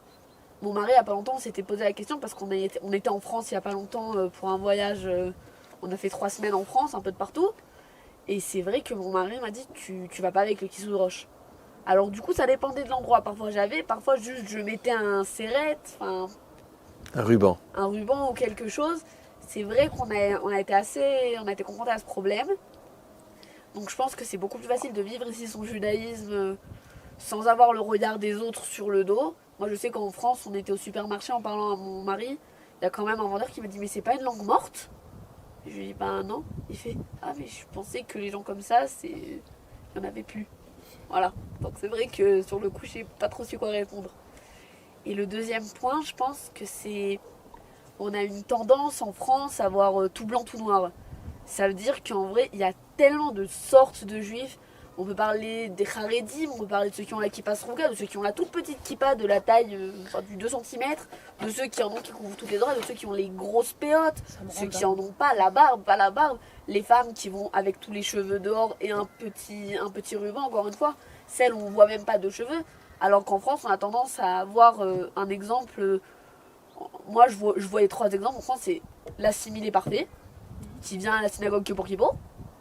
Celui qui, comme nous, par exemple, on fait Shabbat, mais on va en jean ou en débardeur, ou on a que des amis juifs, mais ça veut dire on va pas aller voir des cours de Torah pour autant, quoi que ce soit, ça veut dire le moitié-moitié. Et le Haredi qui va l'orthodoxe au kollel, voilà. Et c'est vrai que ici, moi, les premières fois que j'ai entendu parler de qui passe son Gad, je me disais, mais c'est qui ceux-là? Je sais pas c'est qui, j'avais jamais entendu parler. Ça veut dire qu'ici, il y a des milliers de facettes du judaïsme. Voilà, et aussi ici, ce qui est très beau, c'est en France, on le retrouve moins, je pense. C'est le mélange. Moi, par exemple, je suis mariée avec un Ashkénaze pure souche, donc... Bon courage. Merci. Sa famille, des Polonais de génération en génération, voilà. Des bons Polonais qui, bon, malheureusement, la plupart de leur famille, bon, c'est tout ce qui s'est passé en Pologne pendant la Seconde Guerre mondiale. Donc la plupart de sa famille, il la connaît pas. Voilà, et que moi, à l'origine, j'ai grandi dans la tradition marocaine avec ma mère. Voilà, mon père, il est moins pratiquant, mes parents sont divorcés. Mais c'est vrai qu'on a grandi comme étant sfaradim et qu'il y a un mélange. Et c'est comme ici, on peut voir des Yéménites mariés avec des Ashkénazes, des Hollandais avec des sfaradim. Alors qu'en France, moi, la vérité, je sais pas comment c'est en Belgique, mais en France, ça a toujours été les Chabad, genre les Lubavitch, et les Sfaradim. J'ai quelques fois, par-ci par-là, des Ashkenazim à Strasbourg, voilà, par exemple. J'avais jamais vu ce mélange qui est assez exceptionnel, et je pense que ça fait toute la beauté, en fait, des Israéliens. C'est qu'ici, il n'y a pas un Israélien qui va dire « je suis un vrai Israélien ». Parce que tous les Israéliens vont dire « eh ben moi j'ai un grand-père polonais, moi j'ai un grand-père roumain, mon ami vient du Yémen, moi la mère de mon ami elle vient du Maroc ». Ici on n'a pas un qui va dire « je suis israélien parce que je suis israélien ». Le fait d'être israélien en fait c'est vraiment une mosaïque de tous les juifs du monde entier. On peut revenir à Ce kibbutz Galuyot, le retour des dispersés. C'est ça, c'est parce qu'en fait il y a magnifique. il y a une phrase, je ne sais pas si vous connaissez Herbert Pagani, il dit... Oui, bien sûr. Il dit... Qui connaît pas Herbert Pagani? Et à celui qui me dira « et le Palestinien ?» je réponds « je suis un Palestinien d'il y a 2000 ans, je suis l'opprimé le plus vieux du monde. » Magnifique. Vous connaissez la chanson par cœur? Je la connais par Bien cœur. sûr, une étoile d'or. Non, c'est pas une étoile d'or, ça c'est encore autre chose. Ça, et en fait, ce qu'il dit, c'est exceptionnel, c'est... En vrai, le terme palestinien, pas comme un terme géographique, j'étudie l'histoire, c'est mon job à l'université, le terme palestinien pour un peuple... La première fois qu'on l'a entendu, c'est dans les années 60. Bien Avant, sûr. en Palestine, c'était... C'est les Russes qui ont inventé c'était ça. géographique. C'est les Russes qui ont inventé ce terme-là. C'est les Russes qui ont inventé le peuple palestinien. Ouais, donc je trouve que ça fait bête en fait de faire des généralités alors qu'en réalité, je veux dire, s'il y a des gens qui veulent voir ce qui se passe, bah, je les invite, j'ai une chambre en plus chez moi. Ils peuvent venir chez moi, ils peuvent regarder, ils peuvent se dire, c'est facile à la télé, je trouve que c'est très facile avec les caméras de nos jours. De trafiquer le tout. Photoshop et le machin, voilà. Bien sûr. Ça fait facile. Magnifique. Voilà. Pinchas, Vous pouvez répéter la question? la question était, j'en aurai encore une autre petite après pour terminer. Et la question est, quelle est la différence entre le judaïsme ici et partout ailleurs dans le monde? J'en ai absolument aucune idée. Non, Pourquoi? vraiment, je botte en touche parce que lorsque je suis revenu l'année suivante j'étais ici, donc j'ai pas vraiment Vécu juif en France. voilà. Si après les attentats de Toulouse, j'ai commencé à me ramasser les cailloux et les tentatives d'écrasement, mais donc c'est juste une période très brève parce qu'on avait déjà décidé de faire la Alia et l'attentat est venu. Et donc j'ai pas eu le temps vraiment d'avoir de pouvoir identifier une grande différence. Je sais qu'il y avait une spiritualité qui était intense, mais voilà, je sais pas. Vraiment, je peux pas répondre. Tant mieux. Tant mieux ne pas avoir connu le judaïsme en France. Je fais bref.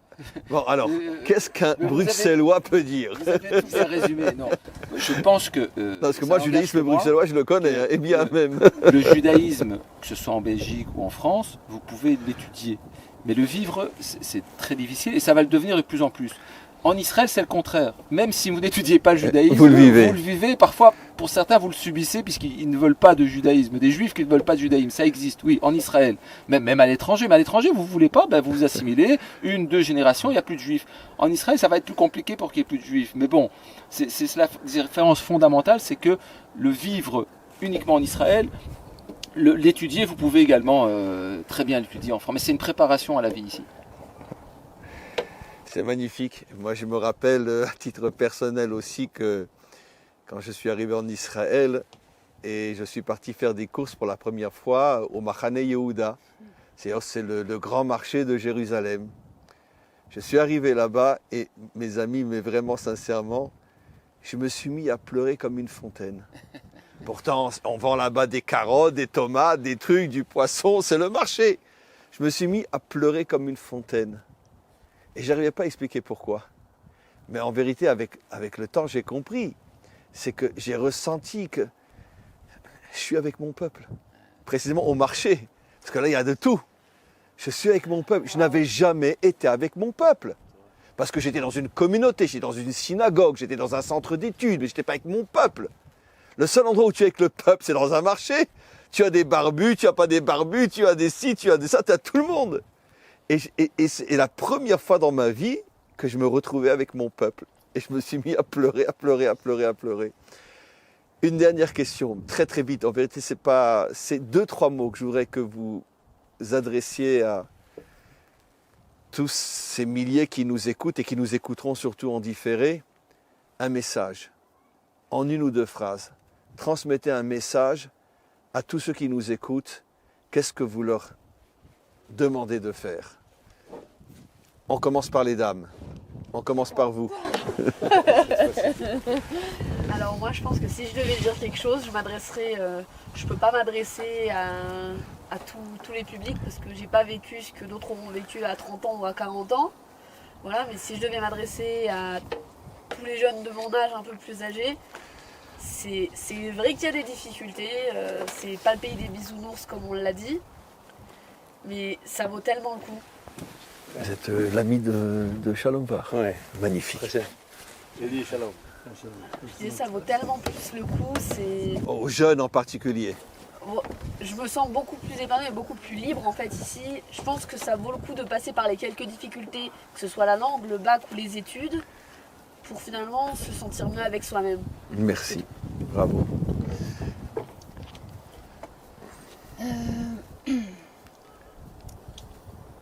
En Israël, on peut tout faire. On a un pays où on a 4 saisons réunies en même temps. On peut aller à la mer quand on veut. On peut. Le même jour, on peut aller faire à du la- ski, aller à la faire plage, du aller ski, dans le on peut tout désert faire. et faire les achats à Tel Aviv. Israël. Des choses qu'on peut jamais faire en France. C'est une liberté, un épanouissement personnel. Moi, je pense que faire l'Alia, c'est ajouter quelque chose, c'est donner une signification à sa vie. Faut y croire. C'est pas seulement juste le faire parce qu'on a peur de la France, on a peur de l'antisémitisme ou de quoi que ce soit d'autre, je sais pas, j'en ai entendu plein, mais moi je sais que j'ai fait l'Alia pour donner une signification à ma vie et je souhaite à tout le monde de faire ce choix. Bravo. Voilà. Oui, c'est Un message, hein. un message. On termine. Comme on a tous un rôle à jouer dans le concert des nations, hein, nous en tant que nation, on ne peut pas le faire sans l'appui des nations. Si les nations nous renforcent dans notre rôle, on ne pourra que mieux l'assumer et apporter cette lumière dont nous sommes chargés que nous sommes chargés de diffuser dans le monde. Et les nations pourront aussi en bénéficier. S'ils arrivent à vaincre leur zen ancestral et toujours à nous dénigrer, et au lieu de ça ils pouvaient nous supporter, ça nous aiderait nous à mieux assumer notre rôle, et eux ils en bénéficieraient aussi. Il faudrait qu'ils essayent, parce que ça fait des milliers d'années. C'est ce qui se passera au moment de la délivrance, et on y va. Si on changeait un petit peu le scénario, peut-être qu'il y a autre chose qui se passerait. Viendra le jour où ceux qui s'accrocheront à notre site et ceux qui nous diront « Amenez-nous à Tzion, qui mitzion tetzetora, ou Dvar Hashem Yerushalayim ». Les premiers à en bénéficier. Mais bien sûr. Mais il faut savoir que, moi je le sais avec ma petite expérience, que autant au niveau gouvernemental c'est de pire en pire, au niveau des nations elles-mêmes il y a un réveil grâce à Internet, grâce aux livres traduits maintenant dans toutes les langues, il y a un réveil au niveau de la population des nations. Il y a toujours des antisémites et des malades mentaux, mais il y a un réveil comme jamais, comme jamais. Les non-juifs prennent de plus en plus conscience qu'on leur a menti pendant des millénaires. Et aujourd'hui, ils ont accès à la Torah grâce à Internet, ils ont accès à nos livres grâce aux traductions, et ils se rendent compte que finalement, que véritablement, le peuple juif a quelque chose à transmettre et ils veulent capter ce message. Et c'est un réveil qui est relativement nouveau, mais qui prend une importance de plus en plus grande. Pinchas. Moi, je dirais, j'ai une fois entendu Shalom Var, lorsqu'on était encore en préparation à la Aliyah, dire à des gens qui venaient pour se renseigner, qui ne savaient pas. Il leur a dit ce jour-là, chaque juif qui n'est pas encore en Israël manque à son peuple. J'avais trouvé que c'était une formule un petit peu toute faite, je m'étais dit bon, c'est un bon vendeur. Et lorsque je suis arrivé ici et qu'il a été pour la première fois, il s'agit pour moi de parler à des juifs qui étaient encore en Chutz La'aretz, j'ai compris ce qu'il avait voulu dire et c'est difficile de l'exprimer par quelque chose de mental. On ressent le manque et l'absence de chaque juif ici. Bravo. Il n'y en a pas un qui n'a pas sa place et c'est très compliqué de le transmettre. Donc à part le fait de le vivre, je ne saurais pas mieux dire que ce qu'avait dit Shalom à l'époque. Chaque juif qui n'est pas encore ici nous manque. Et il nous manque à tout un tas de points de vue que vos cours éclairent, mais il n'y a pas que ça. On le ressent profondément, on ressent vraiment ce manque-là. Écoutez mes amis, on va terminer maintenant la première partie et on va entamer la deuxième avec notre ami qui est arrivé. On va le présenter bien sûr. Je tenais à vous dire que cette rencontre était bouleversante, vous êtes des gens extraordinaires. Et vos messages, votre manière d'expliquer les choses était exceptionnelle. Je ne pensais même pas qu'on en arriverait à ce niveau de sensibilité, de sagesse, de transmission. Je suis persuadé que grâce à vous quatre, sans doute des dizaines, peut-être des centaines de ceux qui nous écoutent et nous écouteront dans le différé, et peut-être plus encore, trouveront la force de faire ce pas que vous avez fait et nous rejoindre ici en Israël. Et comme Pinchas l'a dit au nom de Shalom Var, chaque juif qui arrive en Israël ici précipite la délivrance finale, et pas seulement la délivrance d'Israël, mais la délivrance de l'humanité tout entière, parce que seulement lorsque le peuple juif sera entièrement reconstruit sur sa terre, à ce moment-là, nous pourrons véritablement nous mettre au véritable travail de construire ce monde avec les nations, avec Israël et tous ensemble, réaliser le projet divin qui est Bayom Haoui Hashem Echad Ushmo Echad. Merci beaucoup, beaucoup, beaucoup. Que Hachem vous comble de bénédictions et que si on se revoit d'ici quelques temps, que vous puissiez nous annoncer encore des magnifiques nouvelles. Merci beaucoup. Alors on va maintenant rester avec Eli. Merci beaucoup, beaucoup et on se parle. Il doit prendre le micro peut-être aussi? Non? C'est pas la peine? Ok. Donc je voulais juste présenter notre ami Eli. Donc tout à l'heure avant que vous veniez, on a parlé de ce Irgun, justement puisque nos 4 invités aujourd'hui sont venus grâce à Shalom Var. On a présenté un petit peu le Irgun, qu'avec des shvachim, Shalom c'est l'admiration, le respect hors du commun que j'ai pour son travail et tous les associés, dont vous, dans ce travail fabuleux qu'il réalise depuis des années et des années. Je pense que c'est... Il n'y a pas de mots pour expliquer ce que c'est. C'est une vocation, c'est un idéal et surtout quelque chose concret. Ça veut dire que je pense que... Dites-moi, je commence par la fin, mais après je vais vous poser des questions plus claires. Est-ce que je voudrais vous expliquer exactement comment fonctionne le Irgun. Mais combien de familles, vous pensez, sont arrivées en Israël grâce à votre association depuis que Shalom a commencé? C'est à peu près 25 ans, il a démarré donc il y a à peu près 25 ans et on va dire qu'à peu près 1000 familles sont venues. 1000 familles? Oui, famille c'est en moyenne. Donc, et quand on compte qu'après ici c'est aussi leurs enfants et leurs petits-enfants, etc. Et puis des familles qui rejoignent ces familles-là. Ça veut dire que vous pensez que le travail de votre organisation a, depuis en 25 ans, à peu près 1000 familles. Oui. C'est quelque chose d'énorme. C'est beaucoup parce que ça se fait vraiment, c'est un travail qui est d'aller... Mais là, Shalom est en France, il est parti samedi soir. Est-ce que je voulais qu'il soit là ce dimanche? Mais il m'a dit non, je vais pas samedi soir. Tout à fait, puisqu'en fin de compte, il est parti pour un séminaire. En fin de compte, c'est de quelque part d'aller chercher avec une petite pincette chaque famille, une par une, discuter avec elle, expliquer le processus, renforcer l'idéal qui est quelque part enfoui à l'intérieur de la personne et doucement l'amener à... Et vous, votre rôle dans cette association, c'est quoi exactement? Essentiellement, moi je m'occupe de tout ce qui est l'accompagnement au niveau scolaire, au niveau de l'éducation des enfants. C'est important ça. Tout à fait. Généralement, on a, en fait, quelque part, Shalom a demandé à ce qu'on mette vraiment l'accent là-dessus, parce qu'en fait, quand une famille arrive, du moment qu'elle sait que ses enfants sont quelque part cadrés, ne sont pas perdus, arrivent avec le sourire en sortant de l'école à la maison, on a quelque part fait une grosse partie du travail.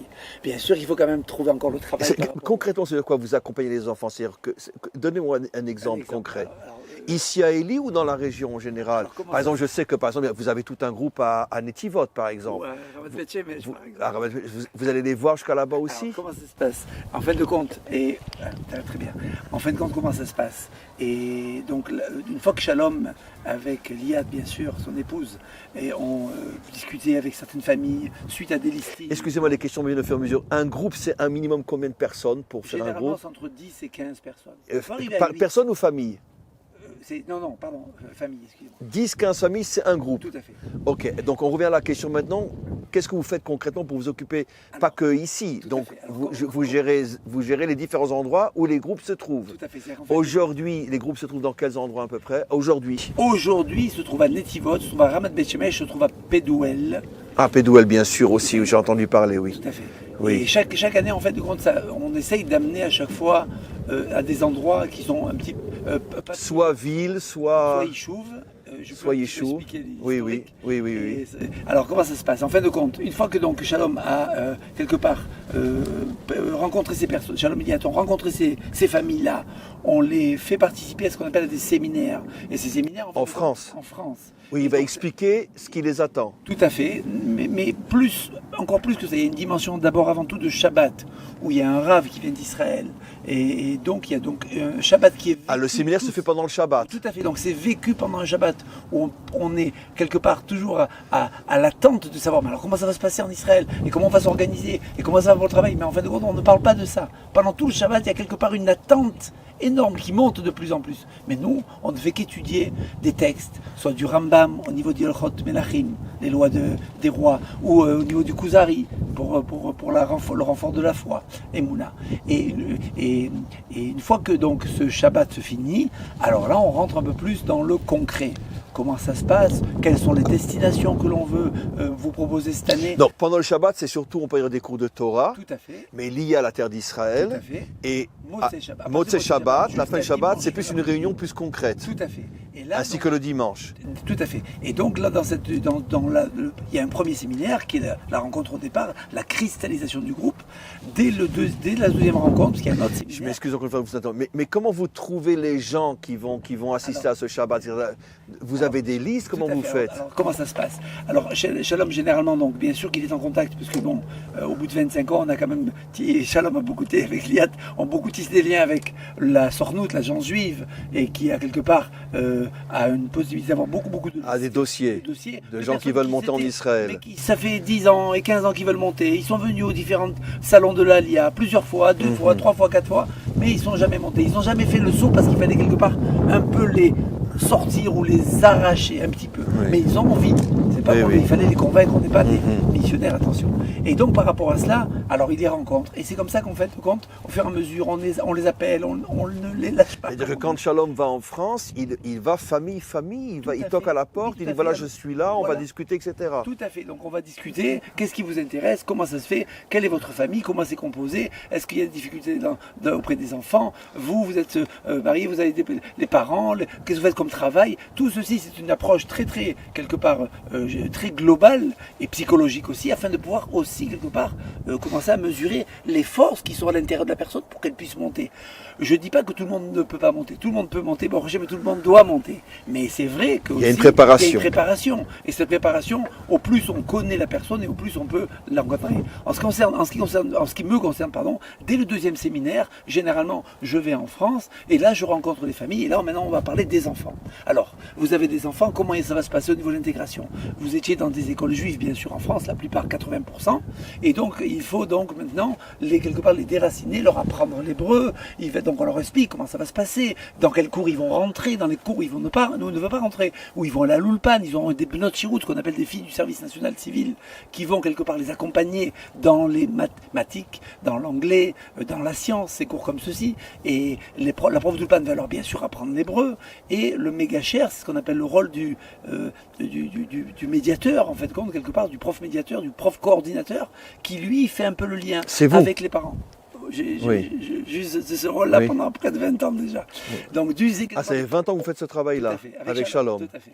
Et donc, quelque part, c'est de continuer à faire le lien entre les parents, l'équipe pédagogique de l'école et les enfants. Bien sûr, il y a plusieurs types d'équipes pédagogiques, puisqu'on est depuis le GAN, jardin d'enfants, jusqu'au lycée.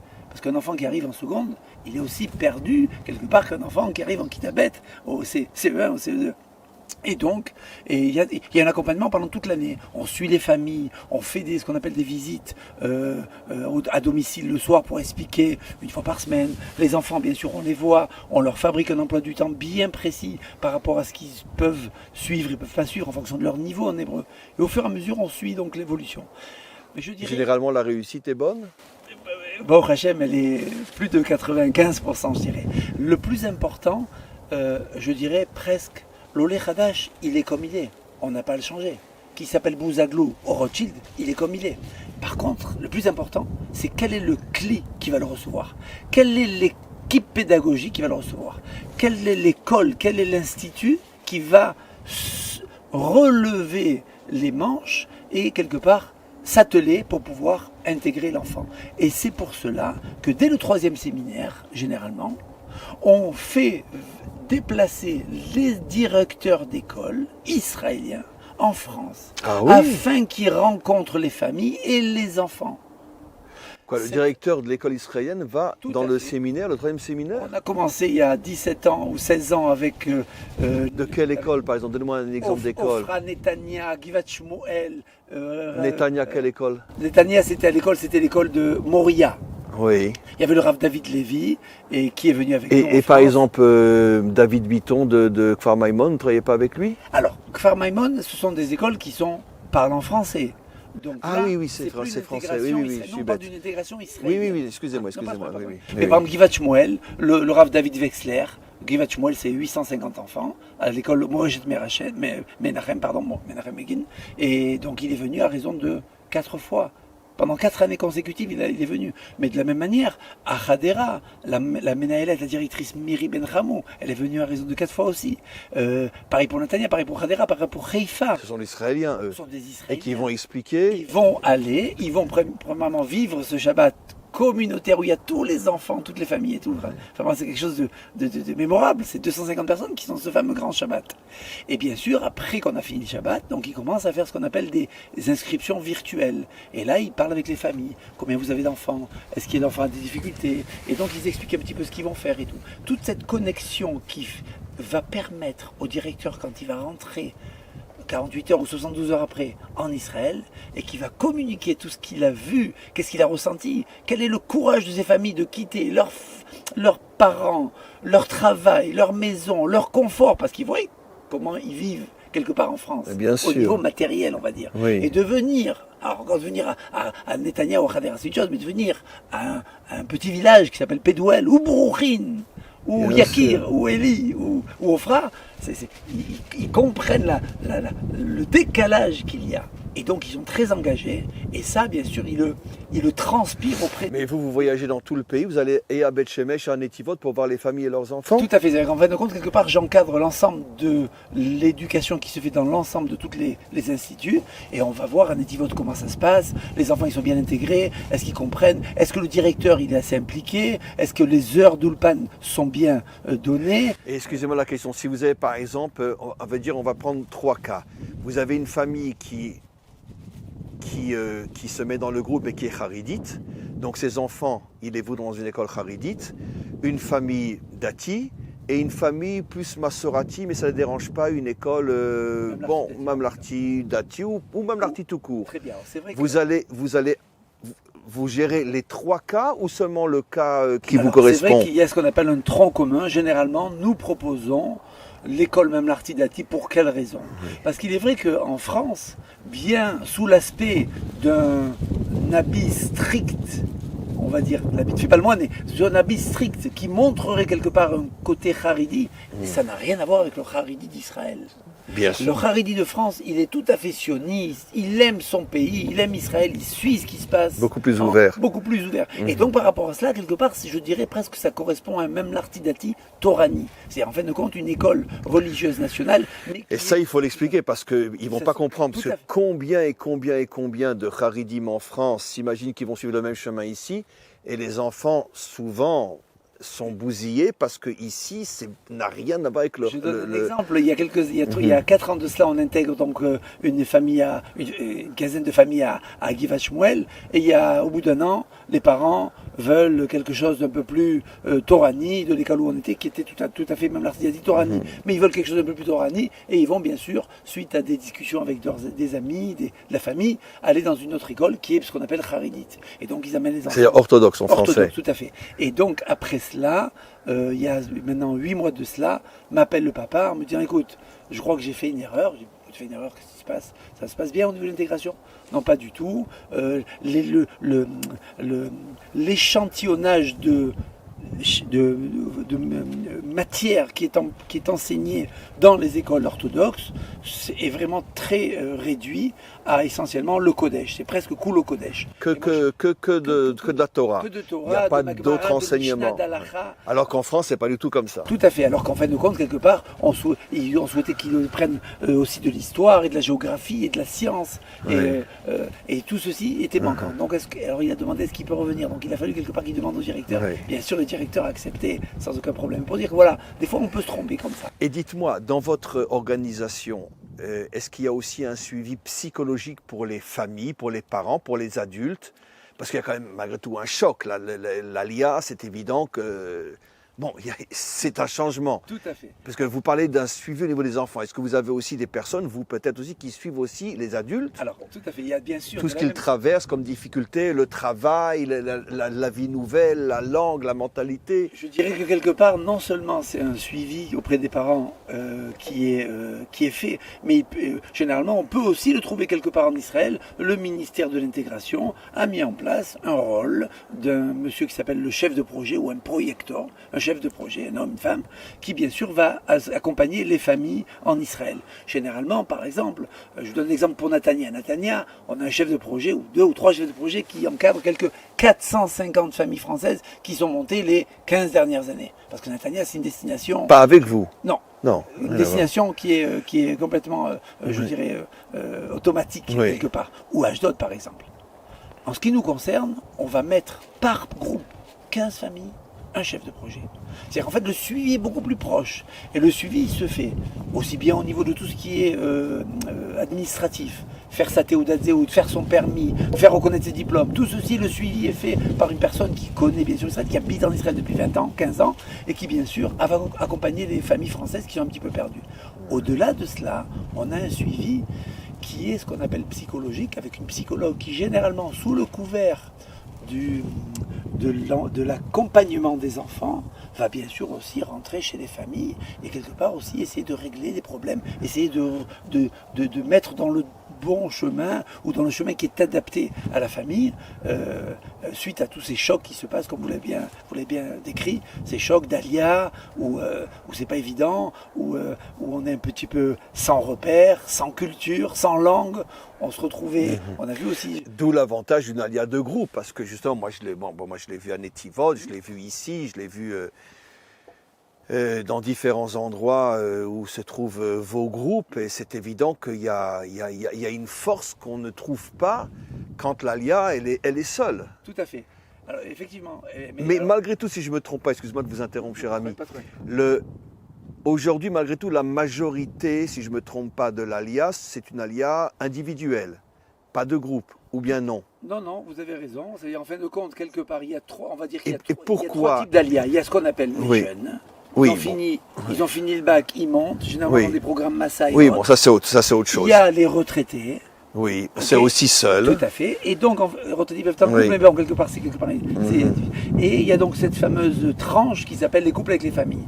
Il y en a, c'est pas évident de C'est très se difficile. déraciner à 45 ans alors qu'on est en plein parcours de carrière et d'aller maintenant se déraciner pour aller apprendre une nouvelle langue, un nouveau C'est boulot. pour ça que votre institution, elle est fondamentale pour ça. Tout à fait. Et généralement, Mais est-ce qu'elle est suffisamment connue au niveau de la communauté francophone? elle est connue. Maintenant, c'est vrai que par exemple, des fois, elle peut montrer une certaine réticence auprès de familles parce qu'elles sont, quelque part, des fois, elles sont un petit peu réticentes. Où tu nous amènes dans des montagnes, des territoires, Pédouel, Eli. Donc, il y a des Non, fois, il y a Hadera. il y a aussi la ville. Alors, c'est pour ça que, il y a à peu près maintenant 12 ans de cela, on a Et quelque pourquoi part- vous n'avez pas essayé, par exemple, sur Rana, Herzliya ou Tel Aviv, là où beaucoup de Français vont Alors, ces vous avez derniers remarqué, temps? quand j'ai parlé de Netanya Oui. et de Ashdod, j'ai Oui. expliqué un petit peu qu'il y Oui. avait donc une masse. En fin de compte, tout le but étant, de venir en Israël, Oui. très très bien, d'intégrer les enfants, mais ça ne suffit pas. Il faut intégrer les parents aussi. Alors on sait très bien que quand ils vont arriver à l'âge de 45 ans, ils parleront pas très très bien l'hébreu, et ils continueront à écouter du Charles Aznavour ou du Beko, quel que soit, c'est pas important. Ça veut dire au niveau de l'intégration et de la culture, ça restera toujours. Ils ont vécu 45 ans en Ben, France, évidemment. pas non plus changer, mais il y a quand même un accès et un accent mis sur l'intégration israélienne de la famille. Quand on va à Netanya, on peut parler français, on ne va pas obligatoirement s'intégrer. C'est que les enfants, même voir la deuxième génération d'enfants qui s'intégrera. On le voit très bien au niveau des Russes, ou peut-être même des Éthiopiens. Alors que là, quelque part, quand on arrive à Pédouel, on est 30 familles, 40 familles, sur 250. Donc il y a une idéologie aussi de faire une vraie alia, pas technique, mais intérieure aussi. Donc on ne va pas vous emmener dans des endroits où il n'y a que des Français et vous allez rester Français. Exactement. Et d'ailleurs, il y a même des familles, donc on met en place le projecteur, donc le chef de projet, se soucie de mettre en place des familles adoptives qui vont accompagner les familles. Et d'ailleurs, il y a 2 ou 3 familles par famille intégrées afin de pouvoir les accompagner. Et c'est dans les 3 familles, on a 2 familles israéliennes qui vont les inviter pendant Shabbat. Et donc il va falloir un petit peu peut-être se casser les dents sur certains mots en hébreu. Mais ça fait rien, il y a une ambiance, il y a une aide. Et c'est comme ça. Et on Donc a c'est vu très important, je rebondis sur ce que vous dites, c'est que c'est pas seulement une alia technique, ça veut dire viens en Israël, peu importe où, mais viens et intègre-toi. Tout à fait. Et donc pour t'intégrer, on ne veut pas que notre projet t'amène dans un endroit où tu pourras finalement vivre qu'avec des Français, qu'il n'y aura pratiquement aucune différence entre Juan-les-Pins ou Natania, quoi. Presque.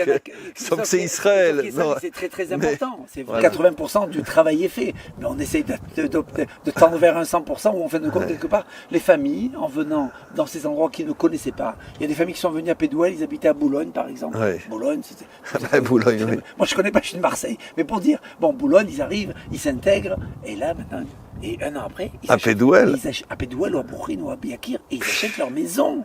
Un an après. C'est-à-dire, quel est le processus qui s'est passé dans la tête de la personne qui, quand elle est arrivée, elle était, vous m'avez dans un petit village en haut de la montagne. Bon, on va passer 6 mois de vacances et puis, non. Et en fait, quelque part, mais ils sont très bien. Et ils sont très épanouis. Et ils sentent en fin de compte que quelque part, tout le côté matérialité de leur vie, il disparaît et ils font. Et en fin de compte, tout le côté idéal et spirituel arrive. Bien sûr, on ne se nourrit pas d'eau et d'amour et d'eau fraîche, mais il faut quand même aller bosser. Et c'est pour ça que maintenant, dans ces contrées-là où on est, dans le Yehuda ou dans le Shomron, ou maintenant dans le Gush Etzion, l'ensemble des villes, maintenant, elles sont proches parce que toutes les routes sont développées et tout. En une demi-heure. Combien de temps vous êtes de Tel Aviv ici? Là, ici, il y a à peu près 3/4 d'heure, on est à Tel Aviv. Quand il n'y a pas de circulation. Et ben, au Hachem, qu'il y a beaucoup de la circulation parce que il y a 100, 120 ans, il y avait peut-être 1 ou 2 chameaux qui passaient par là, maximum, peut-être un dromadaire. Mais là, maintenant, il y a à peu près 40 000 ou 50 000 voitures qui passent chaque jour. Donc c'est 3/4 d'heure avec la circulation? Sans la circulation. Sans la circulation. Oui, on part à 6 heures, on peut arriver à 7 heures à Tel Aviv. On part à 7 h moins quart, on arrive à 9h15. Mais bon, ça dépend quel type de travail on recherche. Si on veut la Tel Aviv, il y en a le pétartigas. Mais si le problème se pose que par exemple quelqu'un a un travail en France, on sait qu'il n'aura pas d'équivalence ici. Il fait un truc qui est spécifiquement français. Mais comment vous arrivez à le convaincre qu'il va pouvoir premièrement, se reconstruire ici? Vous savez, bon, Hachem, l'Alia, ça se fait aussi avec du temps. L'intégration d'une famille, on peut parler de 4, 5, voire 7 ans, voire 10 ans. C'est-à-dire, chacun suivant son rythme, on a le temps, on est là, on a posé les valises, on est chez nous, on est rentré à la maison. Je dirais que quelque part, l'Alia, ce n'est pas quelque chose de nouveau ou quelque chose en plus, mais c'est seulement revenir aux sources. On était là, il y a 3000 ans, on a été foutus à la porte pour différentes raisons. Et donc là maintenant, on revient chez nous. Donc quelque part, quand les personnes prennent le temps de s'intégrer, s'il lui faut 1 an où il va faire des allers-retours, le temps que sa femme et ses enfants puissent continuer, le temps qu'il puisse lui aussi quelque part avoir tout ce processus mental de dire bon, je vais maintenant trouver un travail ici, ça peut se faire. Je connais des gens qui sont montés avec nous il y a 21 ans maintenant, parce que ça fait 21 ans qu'on est en Israël, et qui font encore des allers-retours pendant 21 ans. Il y a ça, et il y a aussi des gens qui au bout d'1 an ont décroché leur travail de France, ils sont arrivés et se sont intégrés en Israël. Et là, vous les aidez éventuellement à trouver un autre travail ou une équivalence? Tout à fait, ou une équivalence, mais on les accompagne. Et ils sont coachés par des coachs professionnels israéliens. Donc il faut absolument qu'ils se finissent l'ulpan d'abord. Israéliens qui vont les coacher et qui vont les faire entrer dans des sociétés israéliennes. C'est pas seulement de dire, bon, bien que le call center, il est ce qu'on appelle du pain béni dans le sens où il permet de pouvoir souffler, d'avoir quand même une mascorette facilement pour ceux qui n'ont pas encore acquis l'hébreu et tout, après 6 mois, 8 mois d'ulpan. Mais on veut quand même qu'ils rentrent dans le système israélien. Et, enfin, on veut pour eux. Et alors concrètement maintenant, puisque vous vous adressez à peut-être des candidats potentiels, c'est tout le but de ce live depuis qu'on a commencé, quelqu'un a un projet d'ailleurs, il veut vous trouver. Qu'est-ce qu'il fait ou comment il vous trouve? Expliquez, quelles sont les références pour vous trouver, s'il veut passer par vous? Tout à fait. Donc il y a sur généralement tout ce qui est Internet, Facebook, ce sont des vous avez un Facebook tout à fait, qui s'appelle Alia de Groupe. Donc le Facebook s'appelle Alia de Groupe. Alia de Groupe. Donc on écrit A-L-Y-A D-E-G-R-O-U-P-E. Oui, donc Alia de Groupe. Facebook. On marque Facebook. Ah, il faut rajouter Alia de Groupe Facebook. Et on arrive sur votre Facebook. Sur le site Facebook. Et là, il y a toutes les explications. Toutes les explications, tous les films, parce qu'on fait beaucoup de petits films et petites scénettes qui expliquent.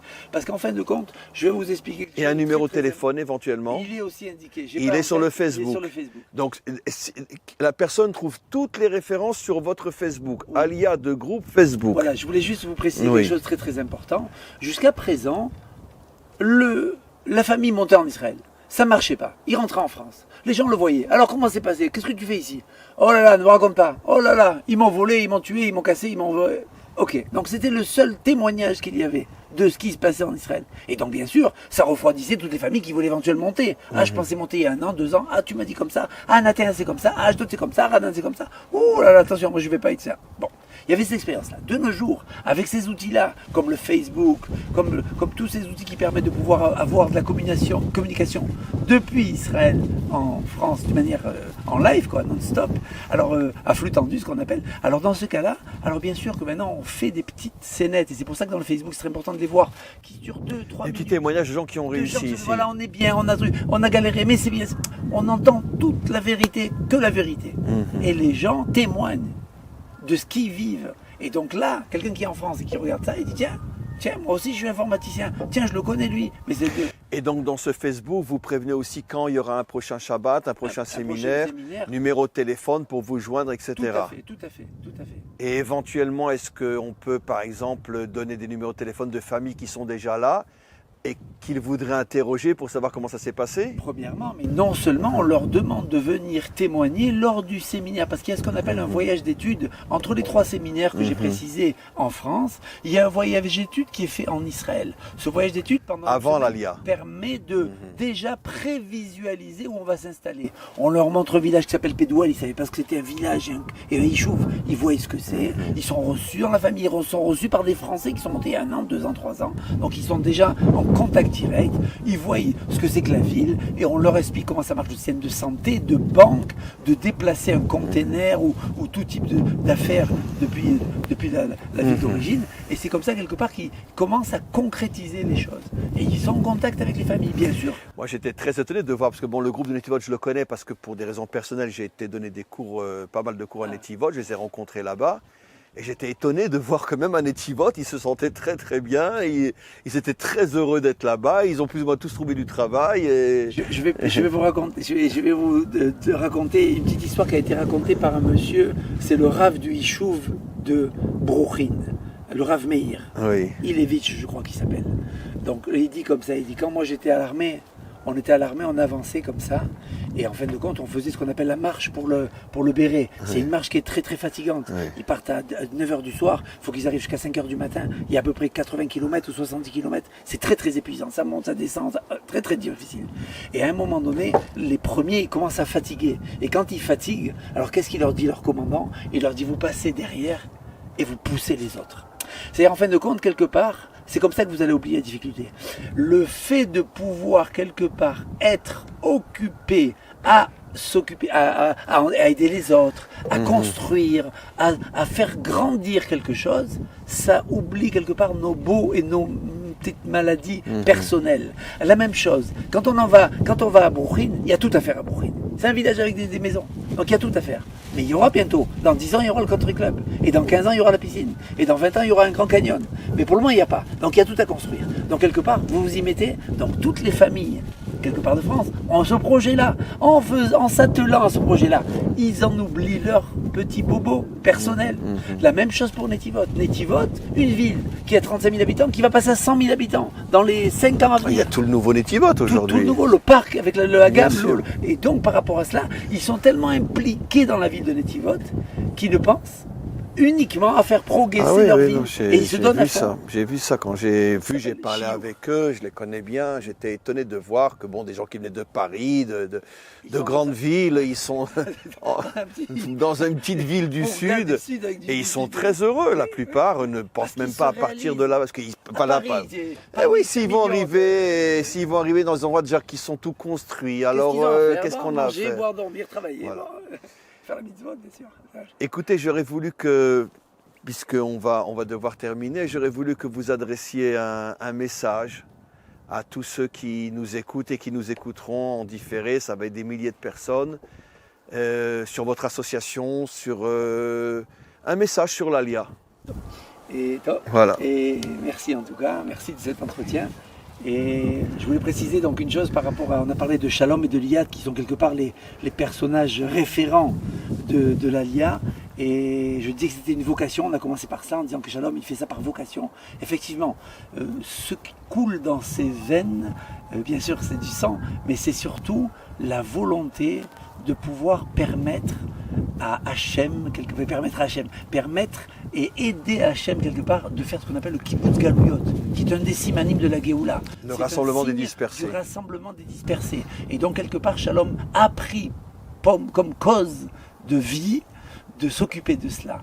Et quelque part, quand on le rencontre, alors il y a un changement qui se fait. Et même s'il ne se fait pas de suite, s'il se fait au bout de 2 ans, 3 ans, il se fait, il s'opère, et c'est comme ça quelque part qu'on revient à ses sources, on revient en Israël.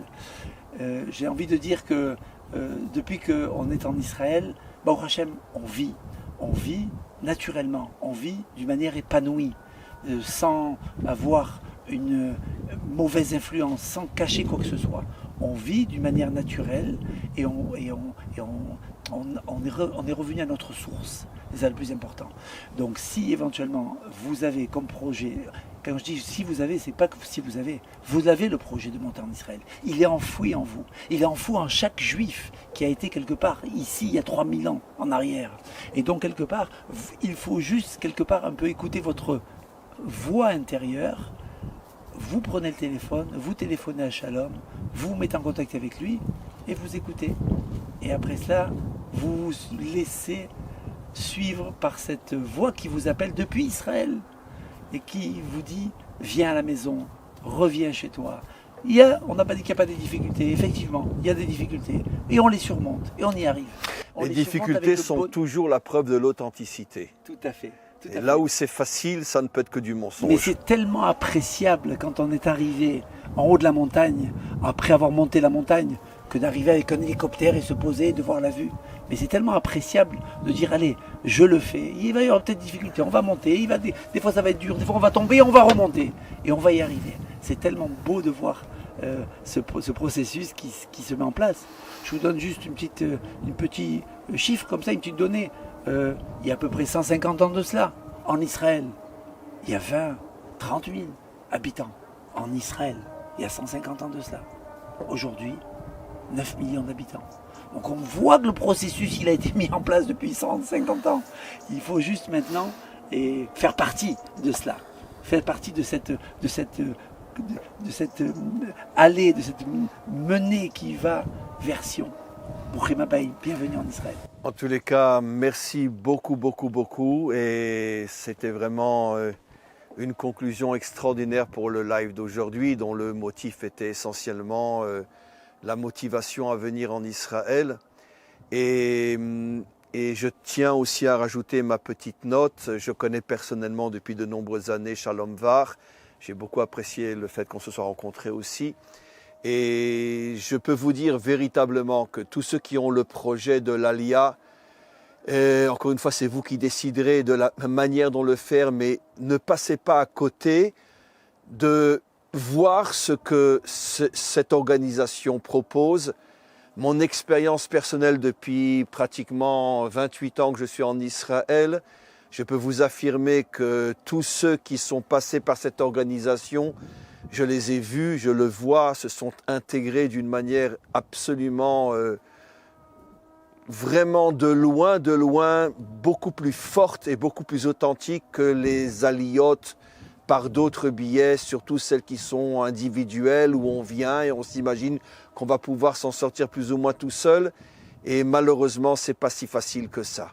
Donc je vous invite pour la réussite de l'Aliyah, tant sur le plan technique que sur le plan idéal, de contacter cette organisation, encore une fois sur son Facebook, Aliyah de groupe Facebook. Vous aurez toutes les coordonnées et croyez-moi que vous ne le regretterez pas parce que vous aurez en même temps le corps et l'âme de l'Aliyah. Parce que quand on n'a que le corps de l'Aliyah, quand l'Aliyah n'est que technique, on n'a pas toujours la volonté et la force de surmonter les difficultés qui nous attendent ici. L'avantage de ce groupe, c'est qu'il donne à la fois le corps et l'âme de l'Aliyah et qu'il vous construit pour faire de vous des gens préparés véritablement à affronter, à réussir et à surmonter les difficultés de l'Aliyah et de pouvoir vous intégrer et faire de vous des Olim Chadashim, des nouveaux Israéliens qui seront remplis de bonheur et remplis de cette identité juive qui ne peut se dévoiler que sur notre terre. Encore une fois, merci et on transmet en direct toutes nos amitiés, notre reconnaissance à Shalom et à son épouse, à votre groupe, à vous-même, et que vous puissiez un jour avoir tellement de demandes qu'il va falloir faire venir 1000 personnes dans votre association. Merci beaucoup, beaucoup, beaucoup. Merci. À tous et à toutes, on termine le live d'aujourd'hui.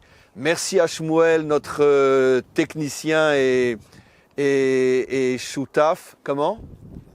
Et la vue, mais on va vous montrer maintenant la belle vue qu'il y a. Et avec le coucher du soleil, on ne voit plus le soleil, mais Shmuel il fait très froid. Hein. Voilà. Alors regardez cette merveilleuse terre. La terre, on est Parshat Lech Lecha. C'est tellement providentiel ce live, cette Parsha. La première parole que Hachem adresse à Abraham, Lech Lecha El Haaretz. Et pour conclure, Lech Lecha, va vers toi. Si tu veux te retrouver, si tu veux savoir qui tu es, tu ne pourras le savoir que sur cette terre. Cette terre a la force de dévoiler l'identité qui se cache à l'intérieur de chacun d'entre nous, qui est enfouie, qui est en exil, qui est prisonnière à l'intérieur de tous les mensonges de ce monde. Et cette identité hurle à l'intérieur de nous, elle nous supplie de revenir sur notre terre, parce que notre terre a la capacité de réveiller cette identité et de retrouver un sens profond à sa vie. Je sais pourquoi je vis, je sais pourquoi j'existe. La première chose que de tout mon être, je parle au nom de tous ceux qui sont là, bien sûr, je ne parle pas de moi uniquement. Quand je me lève le matin, Modé ani lefanecha melech chai vekayam. Merci, maître du monde, roi de ce monde. Ici en Israël, je vous dis franchement, quand j'étais à Paris ou ailleurs, je le disais parce que techniquement, la religion m'oblige à le dire. Mais croyez-moi que j'étais pas heureux de me réveiller à Paris. Mais ici, quand j'ouvre les yeux, Modé ani lefanecha, merci, maître du monde, merci, maître du monde. Je sais pourquoi j'existe, je sais pourquoi je suis là, je sais quelle est ma mission sur terre. Et c'est ce à quoi on vous invite, avec le temps qu'il faudra pour le faire, avec toute la compréhension. Mais comprenez, juifs, juives, partout dans le monde, il n'y a qu'ici, seulement ici que vous vous réaliserez. Alors prenez le temps de mûrir cette conscience, mais sachez que nous vivons les temps de la délivrance, nous sommes à quelques millimètres de la délivrance finale, et chaque juif qui revient ici précipite cette délivrance. C'est votre mission, c'est notre mission, et encore une fois, vous avez la possibilité de rejoindre ce groupe extraordinaire, l'Alia de groupe. Montez sur le Facebook, joignez-vous à ces gens qui sont des gens extraordinaires, qui vouent leur vie à votre réussite si vous choisissez de faire votre Alia, et vous verrez que cette Alia sera une grande, grande réussite. Amen, vechen yehi ratzon.